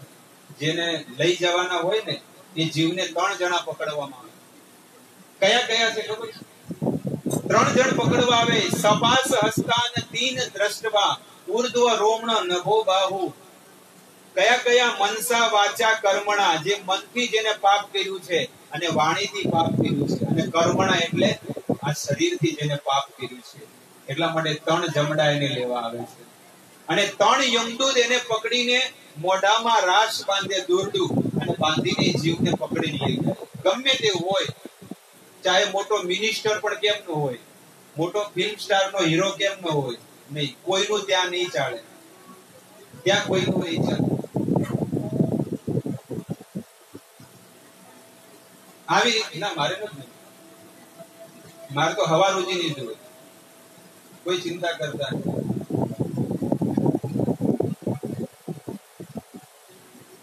ત્રણ યમદૂત એને પકડી લઈ જાય છે. મનસા વાચા કર્મણા, એકદમ દોરડું બાંધીને એને ત્યાં લઈ જાય છે. અને કેટલા કિલોમીટર છે એ નરકનો રસ્તો? કેટલા કિલોમીટર છે? મન લગાડીને સાંભળજો હો, ખેતરમાં પહોંચી જાય. ઘણા લોકો બેઠા, શરીર બેઠું હોય, સત્સંગમાં બેઠું હોય, પણ મન ક્યાં હોય? કોઈ ઢોલડી હોકતું હોય કે કઈ ઢોલડી જઈને હોઈ જવું, ખાટલામાં જઈને હોઈ જવું. આવડી બાપુ ચોથી લાયા રે. ભજન તો બહુ કર્યા, પણ આ જ્યાં સુધી જીવનની અંદર સત્સંગ નહીં આવે ને, આપણું જીવન ક્યારે પરિવર્તન નહીં થાય. એટલું તમે સમજી લેજો. ભજનો તો ગાય ખાલી ઊંઘો જ કાઢી આપણે. કેટલાય ગાયા, કેટલા સુધર્યા. સુધરે પણ કેવા? જેની અંદર હૃદયમાં ભક્તિ હોય એ સુધરે. જેની અંદર ભક્તિ હોય ને, અને એ જો ભજનમાં આવીને બે ને તો કદાચ સુધરી જાય. બાકી બીજા તો બધા કોરે કોરા બિચારા ગળું ફાડવા વાળા ભજનો ગાય ને કેટલાય ભજનો ગાય. આત્માને ઓળખ્યા વિના ભવના ફેરા નહીં કરે. પેલો ઊંઘમાં કે આ કહો તો નહીં, તું તાર ગાય જા, તું તાર ગાય છે, તાર ગાવાનું કોમ છે. બસ આવા કેટલાય ભજનો ગાઈ નાખ્યા, પણ નહીં. શાસ્ત્ર કે છે સત્સંગ, બિન સત્સંગ વિવેક ન હોય. જ્યાં સુધી જીવનમાં સત્સંગ નહીં હોય ને, ત્યાં સુધી જીવનમાં સંસ્કાર નહીં આવે. એટલે સત્સંગ બહુ જ જરૂરી છે. એ જીવાત્માને 3,02,76,000 કિલોમીટર. અહીંયાથી મુંબઈ જવું હોય તો 900 કિલોમીટર છે બસનો માર્ગ, અને ટ્રેનમાં જવું હોય તો 652 કિલોમીટર છે. 650 કિલોમીટર ટ્રેનમાં જવું તો ટ્રેનમાં અહીંયા બોમ્બે જવું હોય તો 12 કલાક થાય. સાંજે 6:30 વાગે બે અરાવલીમાં, તો સવારે 6:30 વાગે ઉતરો તો 650 કિલોમીટરમાં 12 કલાક થાય. તો 3 કરોડ કિલોમીટરમાં કેટલા થશે? પણ તોય શાસ્ત્ર કહે છે, ગરુડ પુરાણ, 4 કલાકમાં જ એને પહોંચાડી દેવામાં આવે. મારતા કોઈ વિમાન નથી, પણ દોડતા લઈ જાય. મારતા ચાબુકો મારે, ફટકા મારે, દુખી કરે. અને પછી કે મને કઈક જ્યુસ પીવડાવો, કારણ કે હું તો કે ખૂબ જ્યુસ પીધો. શેનો પીતો? કે ડ્રાયફ્રૂટ નો પીતો. રોજ સવારમાં બદામ, કાજુ, અંજીર મિક્સ કરીને અને દૂધ નાખીને અમારે બૈરી પીવડાવતી, અમારી માં પીવડાવતી. એટલે કે મને આ જ્યુસ પીવડાવો, તરસ લાગી છે. શું કે છે? મને મને બહુ તરસ લાગી છે કે પાણી પીવડાવો, જ્યુસ પીવડાવો. એટલે જમના જે યમદૂતો હોય ને, એ યમદૂતો કે આને ભાઈ જ્યુસ આપો જલ્દી.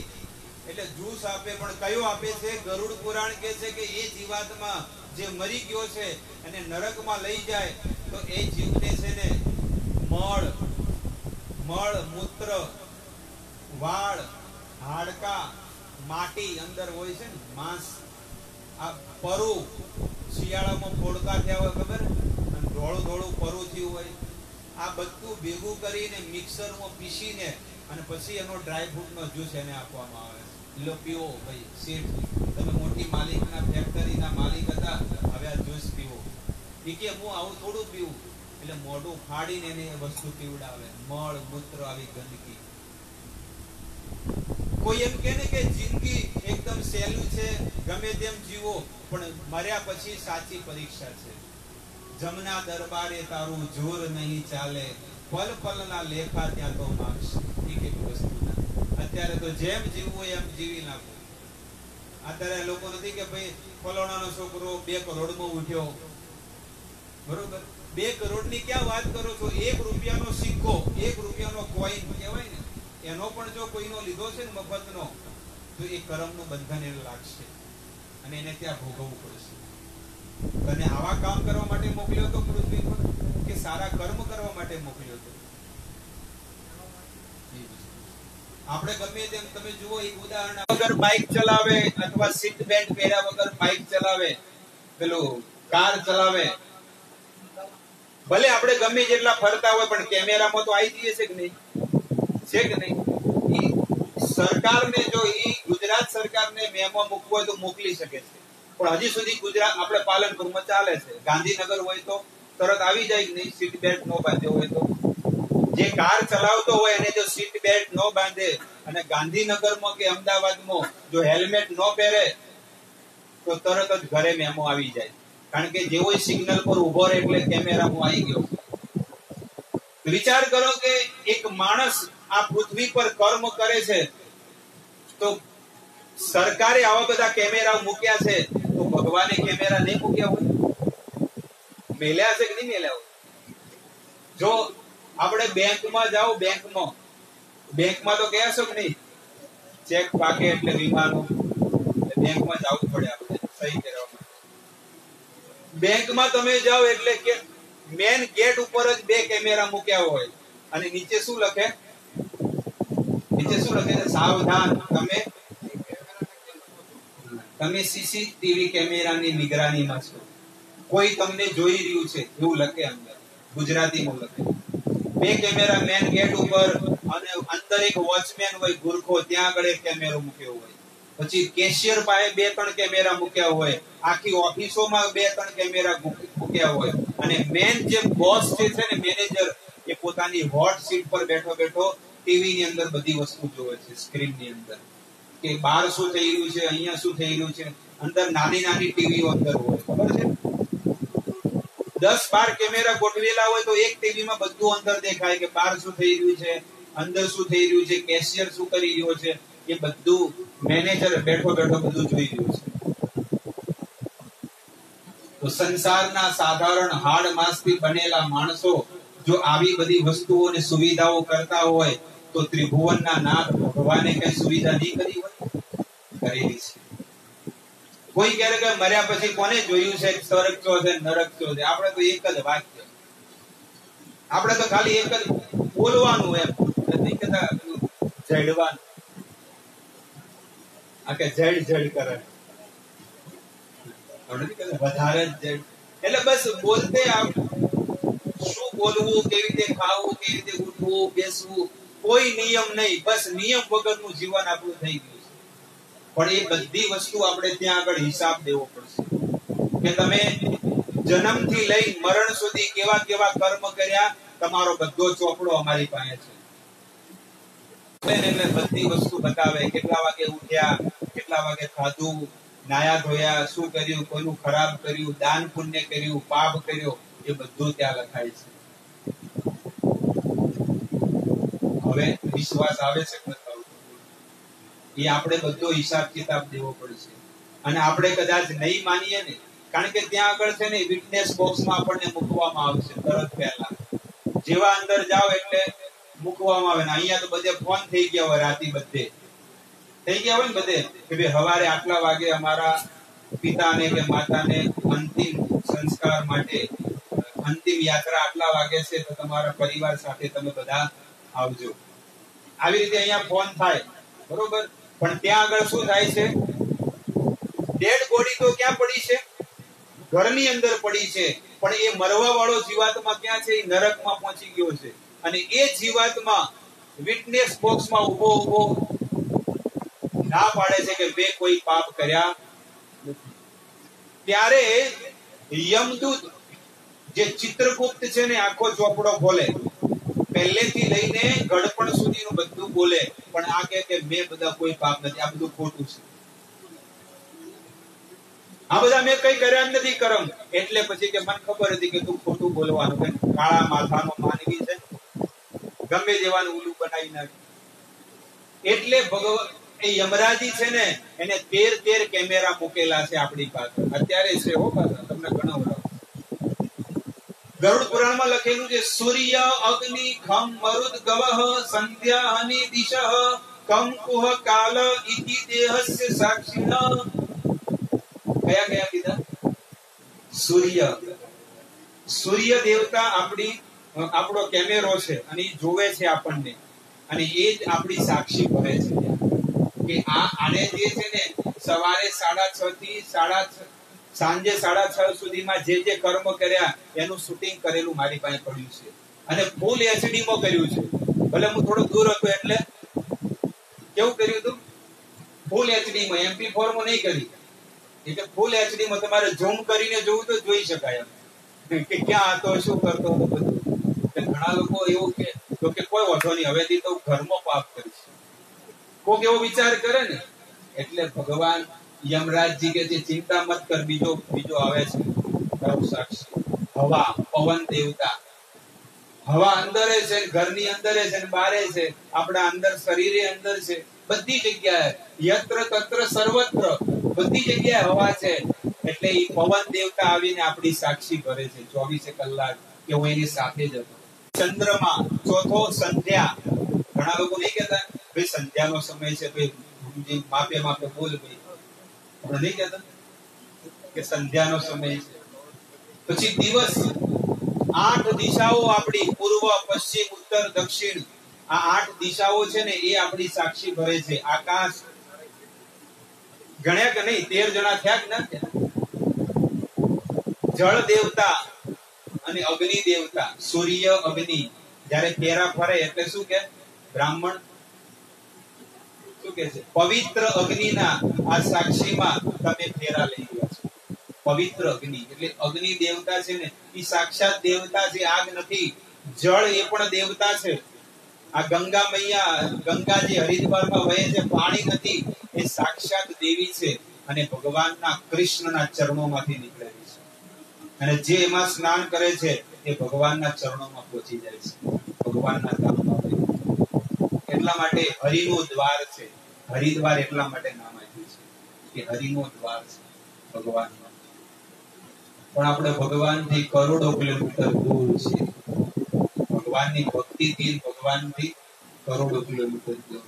તો 13 કેમેરા આવી, એ જે 13 સાક્ષીઓ સાક્ષી ભરે, પણ તોય કોઈની વાત માને નહીં. ત્યારે એનું જ પોતાનું શૂટિંગ કરેલી બધી વસ્તુ બતાડે કે મને ખબર હતું કે તું ખોટો જ બોલીશ, અને એનું જ શૂટિંગ કરેલું હતું. અને જ્યારે જોવે ને માણસ કે આ બધા મેં પાપ કર્યા છે અને આ પુણ્ય મેં કરેલા છે. હારું કર્યું હોત બધા કે મેં હારું કર્યું, પણ પાપ થઈ ગયો કોઈ કરે? બોલે કોઈને? ત્યારે નહીં. પણ ત્યાં આગળ જઈને પણ ના જ પાડે કે મેં નથી કર્યું. તમારાથી મારાથી બધાથી પાપ થાય, જાણતા ન અજાણતા, પણ ખાલી ભગવાનને એટલું કહી દે કે ભગવાન મારાથી પાપ થયું છે, ક્ષમા કરી દેજો, ભગવાન માફ કરી દેજો, કઈ વાંધો નહીં. માણસ માત્ર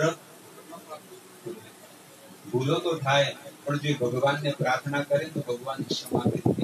જાગ્યા ત્યાંથી સવાર, હવે ક્યારે પાપ ન કરતા. પણ આવી વસ્તુ કોઈને મગજમાં ઉતરે જ નહીં, અને ઉતરે તો પછી ક્યાર સુધી રહે? હવા સુધી રહે. સવારે પાછું ઉતરી જાય. જેમ પેલો પીધેલો હોય એને હવારે કેવું ઉતરી જાય. એમ આપણે સત્સંગ છે, પણ સત્સંગ છે ને હવારે 6 વાગે ઉઠો, 5 વાગે ઉઠો, એટલે એ પણ નશો એને ઉતરી જાય. કોકનો વળી રહી જાય તો આખું જીવન લાગી જાય પાછું સત્સંગ.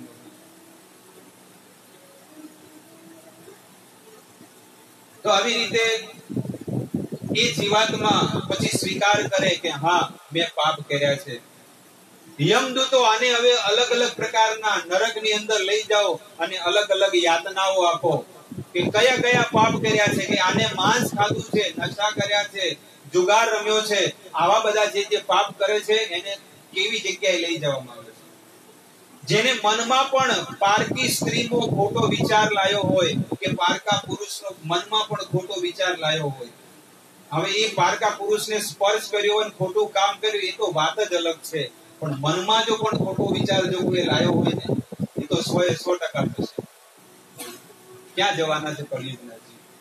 મનમાં પણ જો કોઈ ખોટો વિચાર આવે ને, એ જીવાત્માને પણ છે ને ત્યાં આગળ કેવી એક સ્ત્રી છે, લોખંડનું પૂતળું, અને એને બહુ લાલ ચોળ કરવામાં આવે, અને એ જેને પોતાના સંસારમાં રહીને ગૃહસ્થ જીવનમાં તો જીવન જીવી શકે છે, પણ બીજાની સ્ત્રી કે બીજાના પુરુષ સાથે ખોટું કર્મ કર્યું છે, તો એ જીવાત્માને એ સ્ત્રીની સાથે કે પુરુષની સાથે આલિંગન કરાવવામાં આવે છે, અને આખું શરીર દાજી જાય છે, બોલલા થઈ જાય કે હવે આવા પાપ નહીં કરું. પણ તને માણસનો અવતાર આપ્યો તો, જનાવરનો નતો આપ્યો, અને તે માણસના અવતારમાં આવું કર્મ કર્યું, એટલે હવે દુઃખ ભોગવ.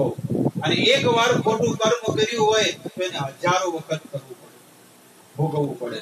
અને હવે તો લોકો ખુલ્લે આમ બધા યુટ્યુબ પર ને નેટ ઉપર બધું તમે જુઓ કે માણસોની મતિ કેટલી ભ્રષ્ટ થઈ ગઈ છે. શું મળે છે? આ જ સ્થિતિ છે. અને આવા સત્સંગો જ્યાં સુધી નહીં થાય તો માણસની કેવી રીતે એને મતિ સુધારવાની છે, કેવી રીતે ધર્મમાં લાગવાનો છે. જે વ્યક્તિએ જીવનમાં માંસ ખાધું છે, માંસનો અર્થ છે તમોગુણી આહાર, અને એની અંદર એ પણ આવે છે કે ડુંગળી, લસણ. પણ જે ખાતા હોય એને કે આ તો બધી ખોટી વસ્તુ છે, પણ આ વેદોના પુરાવા છે. હું તમને પુરાવા સાથે કહું કે જેણે આવો તમોગુણી આહાર લીધો છે, એ જીવાત્માને શું મળે છે? દુઃખ. કે છે એક બહુ મોટી કડાઈ છે અને એની અંદર તેલ ઉકળતું હોય, અને જેને આવી વસ્તુ તમોગુણી આહાર ખાધો છે ને, એ જીવને ત્યાં નાખવામાં આવે છે. તો ઘણા લોકો કે ચમ બનાવ્યો તો, ઘણા તો વટ કરે કે ભાઈ નતો બનાવો ભગવાનને, ડુંગળી લણચમ બનાવ્યું. આવું પણ લોકો કહેવા વાળા. ભાઈ મને મત કહેજો, ત્યાં જ્યાં ભગવાનના પાસે જાવ ત્યારે કહેજો તમે કેમ બનાવ્યું, ડુંગળી લસણ બનાવ્યું એટલે અમે ખાધું. આના પુરાવા છે હો, એવું નથી કે કઈ વસ્તુથી એ ડુંગળી ને લસણ પ્રગટ થયું. હકીકતમાં એ 84 લાખ યોનિઓનો એ વસ્તુ નથી, જેમાં વનસ્પતિ છે એમાંથી નથી. એ સાક્ષાત છે ને એક બ્રાહ્મણનો વધ થયેલો. આપણે ઋષિમુનિઓ છે ને, એ ઋષિમુનિઓની સત્ય હકીકત ઘટના છે કે એને એક ઋષિમુનિને સિદ્ધિ પ્રાપ્ત કરવી હતી, એટલે એને વેદોની અંદર એક વસ્તુ જોઈ, એને બ્રાહ્મણની હત્યા કરી, અને એની હત્યા કરી એનું જે માંસ છે ને યજ્ઞમાં અર્પણ કરતો. જેટલો સાધુ સમાજ છે, એ સાધુ સમાજ છે ને એને મારવા માટે આવી ગયો. પણ એને શું કર્યું ખબર છે? એનું જે બ્લડ હતું ને, લોહી, એ લોહીને અંદર જમીનમાં નાખી દીધું, અને માંસ જે હતું ને એ માંસને જમીનમાં ડાકી દીધું. ખાડો કે આ લોકો જોડે મને મારશે પછી ભાગી ગયો. એ જે ઋષિ મુનિ તો ભાગી ગયો, પણ સમય આવતા જ્યારે આ ઘટના એટલા માટે આ બધી ઘટી કે સમય આવતા જે બ્લડ હતું ને એનું જ આજે લસણ બન્યું, અને આ જે ડુંગળી જે છે ને એ માંસમાંથી બની. એટલે ઘણા લોકો નહીં કહેતા કે અટકવાળાને લહણ ખૂબ ખાવું પડે, આવું બધું કે. અને એવું નથી કે આ બનાવેલી કોઈ ઘટના છે, આ બધી બનાવેલી વાતો છે. હકીકતમાં તમારે જોવું તો હું તમને વેદોમાંથી કાઢીને બતાવીશ. મારી પાસે આખી લાઇબ્રેરી છે, કબાટોના કબાટ ભરેલા પડ્યા છે, સમસ્ત વેદ અને પુરાણ શાસ્ત્ર ભરેલા છે. કારણ કે મારી રુચિ જ એની અંદર છે, આખું જીવન જ એમાં આપેલું છે. આપણું લક્ષ્ય એક જ છે કે બસ આ જીવનમાં ભગવાનનું જ્ઞાન, ભક્તિ, સંસ્કારને પ્રાપ્ત કરવા અને સાંજ પડે એટલે લોકોને પીરસવા. એમાંથી 2-5 જણાનું તો જીવન સુધરે કે ના મારે સારું જીવન જીવવું છે. તો જે જીવાત્મા માંસ ખાય છે અથવા નોનવેજ ખાય અથવા તમોગુણી આહાર આવો કોઈ ખાય તો એને ઉકળતા તેલમાં જીવતી જીવતું નાખવામાં આવે નરકની અંદર. જેમ અત્યારે મનુષ્યનો અવતાર છે, આ કયું શરીર કહેવામાં આવે છે? આને કયું કે છે? પંચ મહાભૂત શરીર કહેવામાં આવે. અને નરકમાં જે શરીર મળે એને યાતના શરીર કયું છે? યાતના શરીર. માત્ર યાતના એટલે કે દુઃખ દેવા જ મળે. અને જીવતે જીવતો એને ઉકળતા તેલમાં નાખી દે. આ ગરુડ પુરાણમાં લખેલું છે.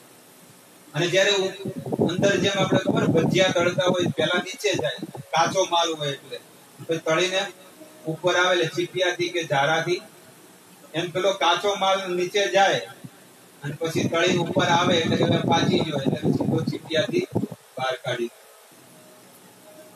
આ સત્ય હકીકત વસ્તુ છે. પણ લોકોને એમ લાગે બધું મજાક, ખોટું છે. આ કોઈ વસ્તુ સાચી નથી. ભલે આપણે માનીએ કે ન માનીએ પણ આવી વસ્તુ મર્યા પછી જ્યારે આ શરીર છૂટશે એટલે આપણે ભોગવવી પડશે. કોઈ ડરાવા નથી આવ્યો કે કોઈને તમારે ભક્તિ તમારે ભજન કરવું હોય ન કરવું હોય, તમે ફ્રીડમ સ્વતંત્ર છો. પણ સત્ય સનાતન વસ્તુ સમજાવી એક સાધુનું કર્તવ્ય છે. સાધુ શું કરે? લોકોને સદમાર્ગે લગાડે, સારા માર્ગે લગાડે. ભક્તનો સ્વભાવ આવો હોય કે એને સારા વિચારો, સારા લક્ષણો, સારી વસ્તુ એને કહે. તો આવી રીતે હજારો પ્રકારના નરકની અંદર એ જીવાત્માને સતાવવામાં આવે દુઃખ. અને એ આવા દુઃખ જ્યારે જોવે એટલે એ છે ને એ ત્યાંથી ભાગીને આવતો રહે. આવું બધું દુઃખ જોવે એટલે ત્યાંથી શું કરે? ભાગીને આવતો રહે. અને હવાર પડતા પડતા એ પોતાના ઘરમાં આવે. સવાર પડતા પડતા શું કરે? એ પોતાના જ ઘરમાં આવે અને જોવે કે આ તો હું છું. એ સુતેલો માણસ ઊંઘેલો છે અને ઉઠાડો તો ઉઠવાનો. એક દિવસ પહેલા, 2 દિવસ પહેલા, અઠવાડિયા પહેલા એ વ્યક્તિ બોલતા હતા પણ હવે નથી બોલતા. ક્યાં ગયા એ વ્યક્તિ? અંદર જે આત્મા હતો એ ઉડી ગયો. શરીર છૂટી ગયું, ઘોડિયું પડ્યું છે. આત્મા કર્મનું ગતિ કે છે કે એ આત્મા છે ને એની કર્મની ગતિ એને ગોઠવી લીધી. શરીર પાપ કોને કર્યું? આ પાપ કરવા વાળો શરીર છે. અને શરીર તો દેહ ચિતાયા. દેહ ક્યાં જવાનું છે? એ ચિતામાં ભડકે બળવાનું. અને પાપ કોને ભોગવવાનું છે? આત્માને. જેને પાપ કર્યું છે એને તો આપણે બાળી નાખ્યું ગામમાં કે મુક્તિધામમાં, જ્યાં બાળવું હોય ત્યાં. પણ પાપ કરવા વાળા તો શરીર તો પડી ગયું પણ આત્માને બધું દુઃખ ભોગવવું પડે. જે આપણા શરીરમાં અત્યારે બેઠો છે એને દુઃખ ભોગવવું પડે. આવી રીતે એ વ્યક્તિ જુએ, બધાને બોલાવે, મામીને, કાકાને, માસાને, વેવાઈ વેવાને બધાને, પણ કોઈને અડી શકે કારણ કે હવે એ ભૂત પ્રેત બની ગયું છે. એની પાસે કોઈ શરીર નથી એ જીવની પાસે. અને એને શમશાનમાં લઈ જાય તો એની પાછળ પાછળ પડી જાય છે. પત્ની હોય, પતિ હોય, જે પણ હોય. ધારો કે પતિ મરી ગયો હોય તો પત્નીને ક્યાં સુધી? બસ ગેટ સુધી ત્યાં આગળ મોકલવામાં આવે. પત્ની હોય તો ક્યાં સુધી આવે? ગેટ સુધી આવે. વેદોમાં લખ્યું છે કે જે પણ ધન આપણે કમાયેલું હોય ને એ ધન છે ને ધનાની ભૂમો, ધન ભૂમિમાં દાટેલું જ રહેશે. પેલા બેન હતું એટલે ધન ક્યાં રાખતા? જમીનમાં દાટીને રાખતા. ધનાની ભૂમો ભારિયા ગૃહ દ્વારી. ભારિયા એટલે કે પત્ની છે ને એ માત્ર ઘરના દરવાજા ઉજી જ આવે, પછી બીજી બધી બાયો ખેંચીને અંદર લઈ જાય. ભારિયા ગૃહ દ્વારી. અને સ્વજન શમશાને. સ્વજન ક્યાં સુધી આવશે? શમશાન સુધી. અમુક તો ખાલી ગોદરા ઉજી જ્યાં ગોદરે ઉજી આવે ના અમારે તો હીરા ગાવા જવાનું, અમારે તો કોમ ધંધે જવાનું, અમારે તો પાણી વળ્યું છે એટલે મુનિયા નો આવે. પેલા તો કોઈ ઘરમાંથી કોઈ જીવ બાકી ના રહેતું, બધા જતા અંતિમ યાત્રા. અને હવે તો 2-5 જણા કે 10 જણા 50 જણા કરી 35 જણા જઈ પાછા આવતા. અને પેલા તો કેટલું મોટું 2 ગાડીઓ ટ્રકો ભરી ભરીને લોકો જતા અંતિમ યાત્રા. અને 12 દિવસ સુધી રોજ લોકો સત્સંગ, ભજન, કીર્તન બધું બધું કાર્ય કરતા એના નિમિત્તે. પણ ધીરે ધીરે ધીરે ધીરે આ બધી વસ્તુ લુપ્ત થતી જાય છે, લુપ્ત થતી જાય છે. હવે આવનારી પેઢીઓ જે આપણા જે દીકરાઓ છે ને એને તમે પૂછજો કે એને કહેજો કે ભાઈ હું મરું તમારા 12 દાડા સુધી ભજન કરાવે, તમે મરો એકે દાડો નહીં કરાવો, તો મરો ખરા વાટ જોવું કઈ મારા મોકા થાય. છોકરા વાટ જ જોઈ રહ્યા કે અમારે કોઈ કરવામાં થતું જ નથી, કારણ કે અમે નેટમાં જોઈ લીધું છે કે આ સંસાર બધું ખોટું જ છે, ભગવાન ભગવાન નહીં, આપણે જ હાચા. એની અંદર એ વસ્તુ શીખવાડે છે, એટલો ભ્રમિત કરી નાખ્યો છે. સમજણ પડી કે ભગવાન ભગવાન કાઈ નથી, એ તો ભુવાઓની નહીં માને ને માતાની નહીં માને, એ તો જે બધા આળિયા છે ને બધા ગુરી નોખવાના છે, ઘરના દેવ મોય મોય ડટાઈ જવાના છે આવનારી પેઢીઓની. એ ભલે જે નડતો હોય નડતા, હું તો અમેરિકા જતો રહેવાનો, એ થોડી આવવાની માતા ધીરે ધીરે ભારત છોડી નહીં આવે, કારણ કે એરોપ્લેનમાં જવા જ નહીં મળે, પ્લેનમાં વિઝા હોય. આવા લોકો, આવી બુદ્ધિના લોકો આવશે પ્રજા, કોઈ નહીં માને. સધીને મેલડીને શિગોતરને ઝાપડીને વંતરીને કોઈ નહીં માને, આ બધું ખોટું છે. આ તો બાપડા ધૂળવામાં મરી ગયા, આખા સાફ થઈ ગયા. તમને પડી વાત? કોઈ શ્રાદ્ધ નહીં આપે, કોઈ પિતૃઓને હરાજ નહીં નાખે, કોઈ પોતાના માતા પિતા વડીલો માટે ક્યારે આવા સત્કર્મ નહીં કરે. આવનારી પેઢીઓ આવે તો જોજો ને તમે શું દશા થશે. કેટલો ધારો બદલાઈ ગયો આપણા. હું તો મારા 40 વર્ષમાં મેં જોઈ લીધું કે કેટલો ધારો બદલાઈ ગયો. એ ગામમાં ખાલી છે ને કોઈનું ડેડ બોડી છે ને, જે અંતિમ યાત્રા થતી ને તો એના લગભગ 3 ફેરા કરતા. થાતું ના થતું? 3 ફેરા આખા ગામમાં કરતા. એ હવે ક્યાં કરે છે? સીધા ઘરેથી જયારે અંતિમ યાત્રા નીકળે તો સીધા ટેમ્પામાં. ઘણા બધા નિયમો, ઘણી બધી વસ્તુઓ આપણા વેદોમાં બતાવેલી છે ને પહેલા કરતા, પણ ધીરે ધીરે બધું કે હવે બધું જવા દો, છોડો. અને એ જીવાતમાં સ્વજનો શમશાન, એ તો શમશાન ઉજી જ આવશે. અને એમાંય પાછા જેવો અગ્નિ સંસ્કાર થઈ જાય એટલે બધા લોકો હાથ જોડી જોડી જતા રહે, નાયા ધોયા વગર કામ ધંધે. બીજા તો બધા આવતા કે ચલો ભાઈ હવે ટેમ્પો ઘરે આવે, બધા સ્નાન કરે ને એ દિવસે કોઈ કામ ધંધે ન જાય, ગમે જેવો દૂર નો હોય તોય. અને ઘરના જતા રહેલો, ઘરના 12 દિવસ સુધી કોઈ ખેતરે ન જાય, કોઈ ખેતરે ને ઢોર ભૂખ્યા મરે તો ત્યાં. અને જે દૂધ પણ આવે ને કોઈ ડેરીમાં કે કોના ઘરમાં ન આવતું, એ બીજાને આપી દેતા. આ બધા આવા નિયમો હતા, પણ એ નિયમનું પાલન કોણ કરે છે? 12 દિવસ સુધી પુણ્યના કાર્ય થતા. એ ઘરની અંદર કૂતરાઓને રોટલો આપે, સ્કૂલોમાં બિસ્કિટ ને બધી વસ્તુઓ અપાતી. આ બધું કર્મ થતું, પણ એ ધીરે ધીરે બધું પોપડો વાળી દીધું. આ વસ્તુ છે. એટલે સંસ્કારને, સમાજમાં આપણે રહીએ છીએ તો આ બધા સંસ્કારોને ટકાવીને રાખવા પડે. અને એ જીવાતમાં જયારે એના અગ્નિ સંસ્કાર થઈ જાય અને ઘરે આવે એટલે એ જીવાતમાં છે ને 12 દાડા ઉજી રહે છે. 12મે દાડે તારી ક્રિયાઓ કરશે, મીઠાઈ ભોજન મંગાવશે. આ ભજન આપણે હમણાં ગાશું અને પછી એની પર તો આવી રીતે 12 દિવસ સુધી જે જીવાતમાં મર્યો છે એ પોતાના ઘરમાં 12 દિવસ સુધી રહે છે. અને 13મે દિવસે ફરીથી પેલા 3 જણ આવે છે, જમડા, મનસા વાચા કર્મણા. અને એ આવીને પકડીને એને હંમેશા માટે નરકમાં લઈ જાય છે. અને ત્યાં આગળ એને દુઃખ પડે છે, દુઃખ ભોગવવું પડે. તો આપણા પિતૃઓને, જે પિતૃ એટલે કે જે માતા પિતા આપણા ઘરની અંદર 40 વર્ષ, 50 વર્ષ, 20 વર્ષ, જેટલા વર્ષ રહ્યા હોય એના કલ્યાણ માટે આપણે કઈ સત્કર્મ કરવા જોઈએ. ભગવાનનું નામ લેવું જોઈએ, રોજ ડેલી ભગવાનનું નામ લેવું જોઈએ, ભગવાનને પ્રાર્થના કરવી જોઈએ. એ પુણ્ય આપણને પણ મળે અને આપણા વંશ વેલામાં હોય ને બધાને મળે. કારણ કે ભગવાન કહે છે કે હે પ્રહલાદ મહારાજ,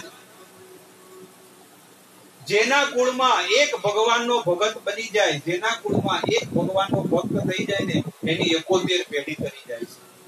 71 પેઢી એને કરી જાય. એટલા માટે કહે છે કે દરેકે ભગવાનનું નામ લેવું.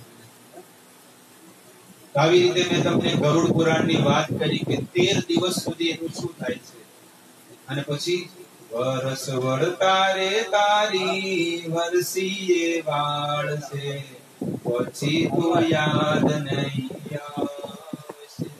પછી તો ફોટામાં જાળા થઈ જાય પણ કોઈ લુકવાનો એમ નહીં હોય. કે ડોશીમાં છે તો એમ થાય કે ડોહોબા છે તો એમ થાય કે ફોટામાંથી હાથ બહાર કરી પૈસો કરો બે લબુસામ હાલું. એને તો ઈચ્છા થાય ફોટામાંથી હાથ બહાર આવે તો સારું, પણ ક્યાંથી હવે ના આવે. તો આ દશા છે. તો આ 2 કલાક સુધી મેં તમને સતત આ સત્સંગ કર્યું, અને એવું નથી કે કોઈ જોયા કાયા વગર. બધું શાસ્ત્રમાં વેદોમાં જે લખ્યું છે તમારી સામે છે. તો આવી રીતે જીવની શું ગતિ છે, સ્વર્ગમાંથી આવેલો જીવાત્માની કેવા લક્ષણ છે, નરકમાંથી આવ્યો એના લક્ષણ કેવા છે. જેના ઘરમાં લક્ષ્મીજી 24 કલાક પેઢીઓની પેઢીઓ સુધી ટકી રહે, એને જીવનમાં શું કરવું જોઈએ, એને એવા સારા વિચારો લાવવા જોઈએ. આજે તમે જુઓ મુંબઈ, દિલ્હી, અમદાવાદ, કલકત્તા, બરોડા, સુરત, આવી મોટી મોટી સિટીઓમાં લોકોના જીવનમાં તમે જુઓ એના વિચારો, એના આહાર, એનો સ્વભાવ કેટલો સુંદર છે. કારણ કે એ લોકો ગામડે જ રહેતા હતા, ગામડામાં જ રહેતા હતા, અને સિટીમાં રહેવા ગયા, એના વિચારો સુધરી ગયા. કારણ કે એવા લોકોની સાથે ઉઠવા બેસવાનું હોય કે ભાઈ તમે મંદિરે જાઓ, ઠીક છે મંદિરે આવશો, ભાઈ તમે માળા કરો છો, માળા કરવા માટે, ભાઈ તમે 11 કરો તો 11 કરવા માટે, તમે ગાય આટલી ગાયોની ગૌશાળા ખોલી છે તો એક ગાયને દત્તક લઈ દર વર્ષમાં કઈક 5100 રૂપિયા દેવાના હોય ગૌશાળામાં, તો તમે એટલા આપી દો. તો એ માણસ આપે, કારણ કે એ વિચાર કરે કે વર્ષે હું 10 લાખ કમાતો હોય, તેમાં 25,000 આપી દો તો શું વાંધો છે. 9.5 લાખ તો મારા, 50,000 આપી દો 9.5 તો મારા. પણ ના, 10 મારા. ભગવાન કે ચિંતા મત કર, આવતા વર્ષે તો નુકસાન કરાવી દઉં, પડીકું કોક લઈને જતું અંદર પડી માલ લઈને જ જતો રહે, જો પત્તો જ ના આવે. ફોન કે તમે જે નંબર ડાયલ કરી રહ્યા છો એ કબરી ક્ષેત્રની બહાર છે, હવે ક્યારે નહીં લાગે. બાકી લક્ષ્મીજી તો બનાસકાંઠામાં તો બધાને ઘેર ઘેર છે ને વરી ગઈ હતી, પણ એ લક્ષ્મીજીને ટકાવતે આવડી નહીં, એટલે બધી ગઈ, સાફ થઈ ગયા. એક ઘરમાં અમને તો બધે મુંબઈમાં રહેલા છે એટલે બધી વસ્તુ ખબર છે. એક મોટા મોટા શેઠિયાઓની અત્યારે ભીખ માંગે છે. અહીંયા ને અહીંયા હું જોઉં છું ભીખ માંગે. અને એ પણ મેં જોયું છે કે અમારા માતા પિતા એક મજૂરી કરતા 2000 કમાતા ખાલી, પણ તોય અમને મોટા કર્યા. અને આજે બહુ બધું અઢળક ધન્ય છે અને સુખ છે.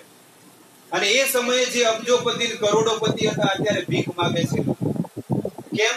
કારણ કે જ્યારે ધન આપ્યું હતું એટલે ધનને ટકાયું નહીં, કોઈ સારા કામમાં લગાડ્યું નહીં, કોઈ બેન કુવાસી દીકરી કે કોઈને આપ્યું નહીં, ક્યારે કોઈ પુણ્ય કર્યું નહીં. અરે બીજાને ન આપ્યું, પોતાનું તો કરવું હતું, પોતાનું ન કર્યું કે બીજાનું ન કર્યું.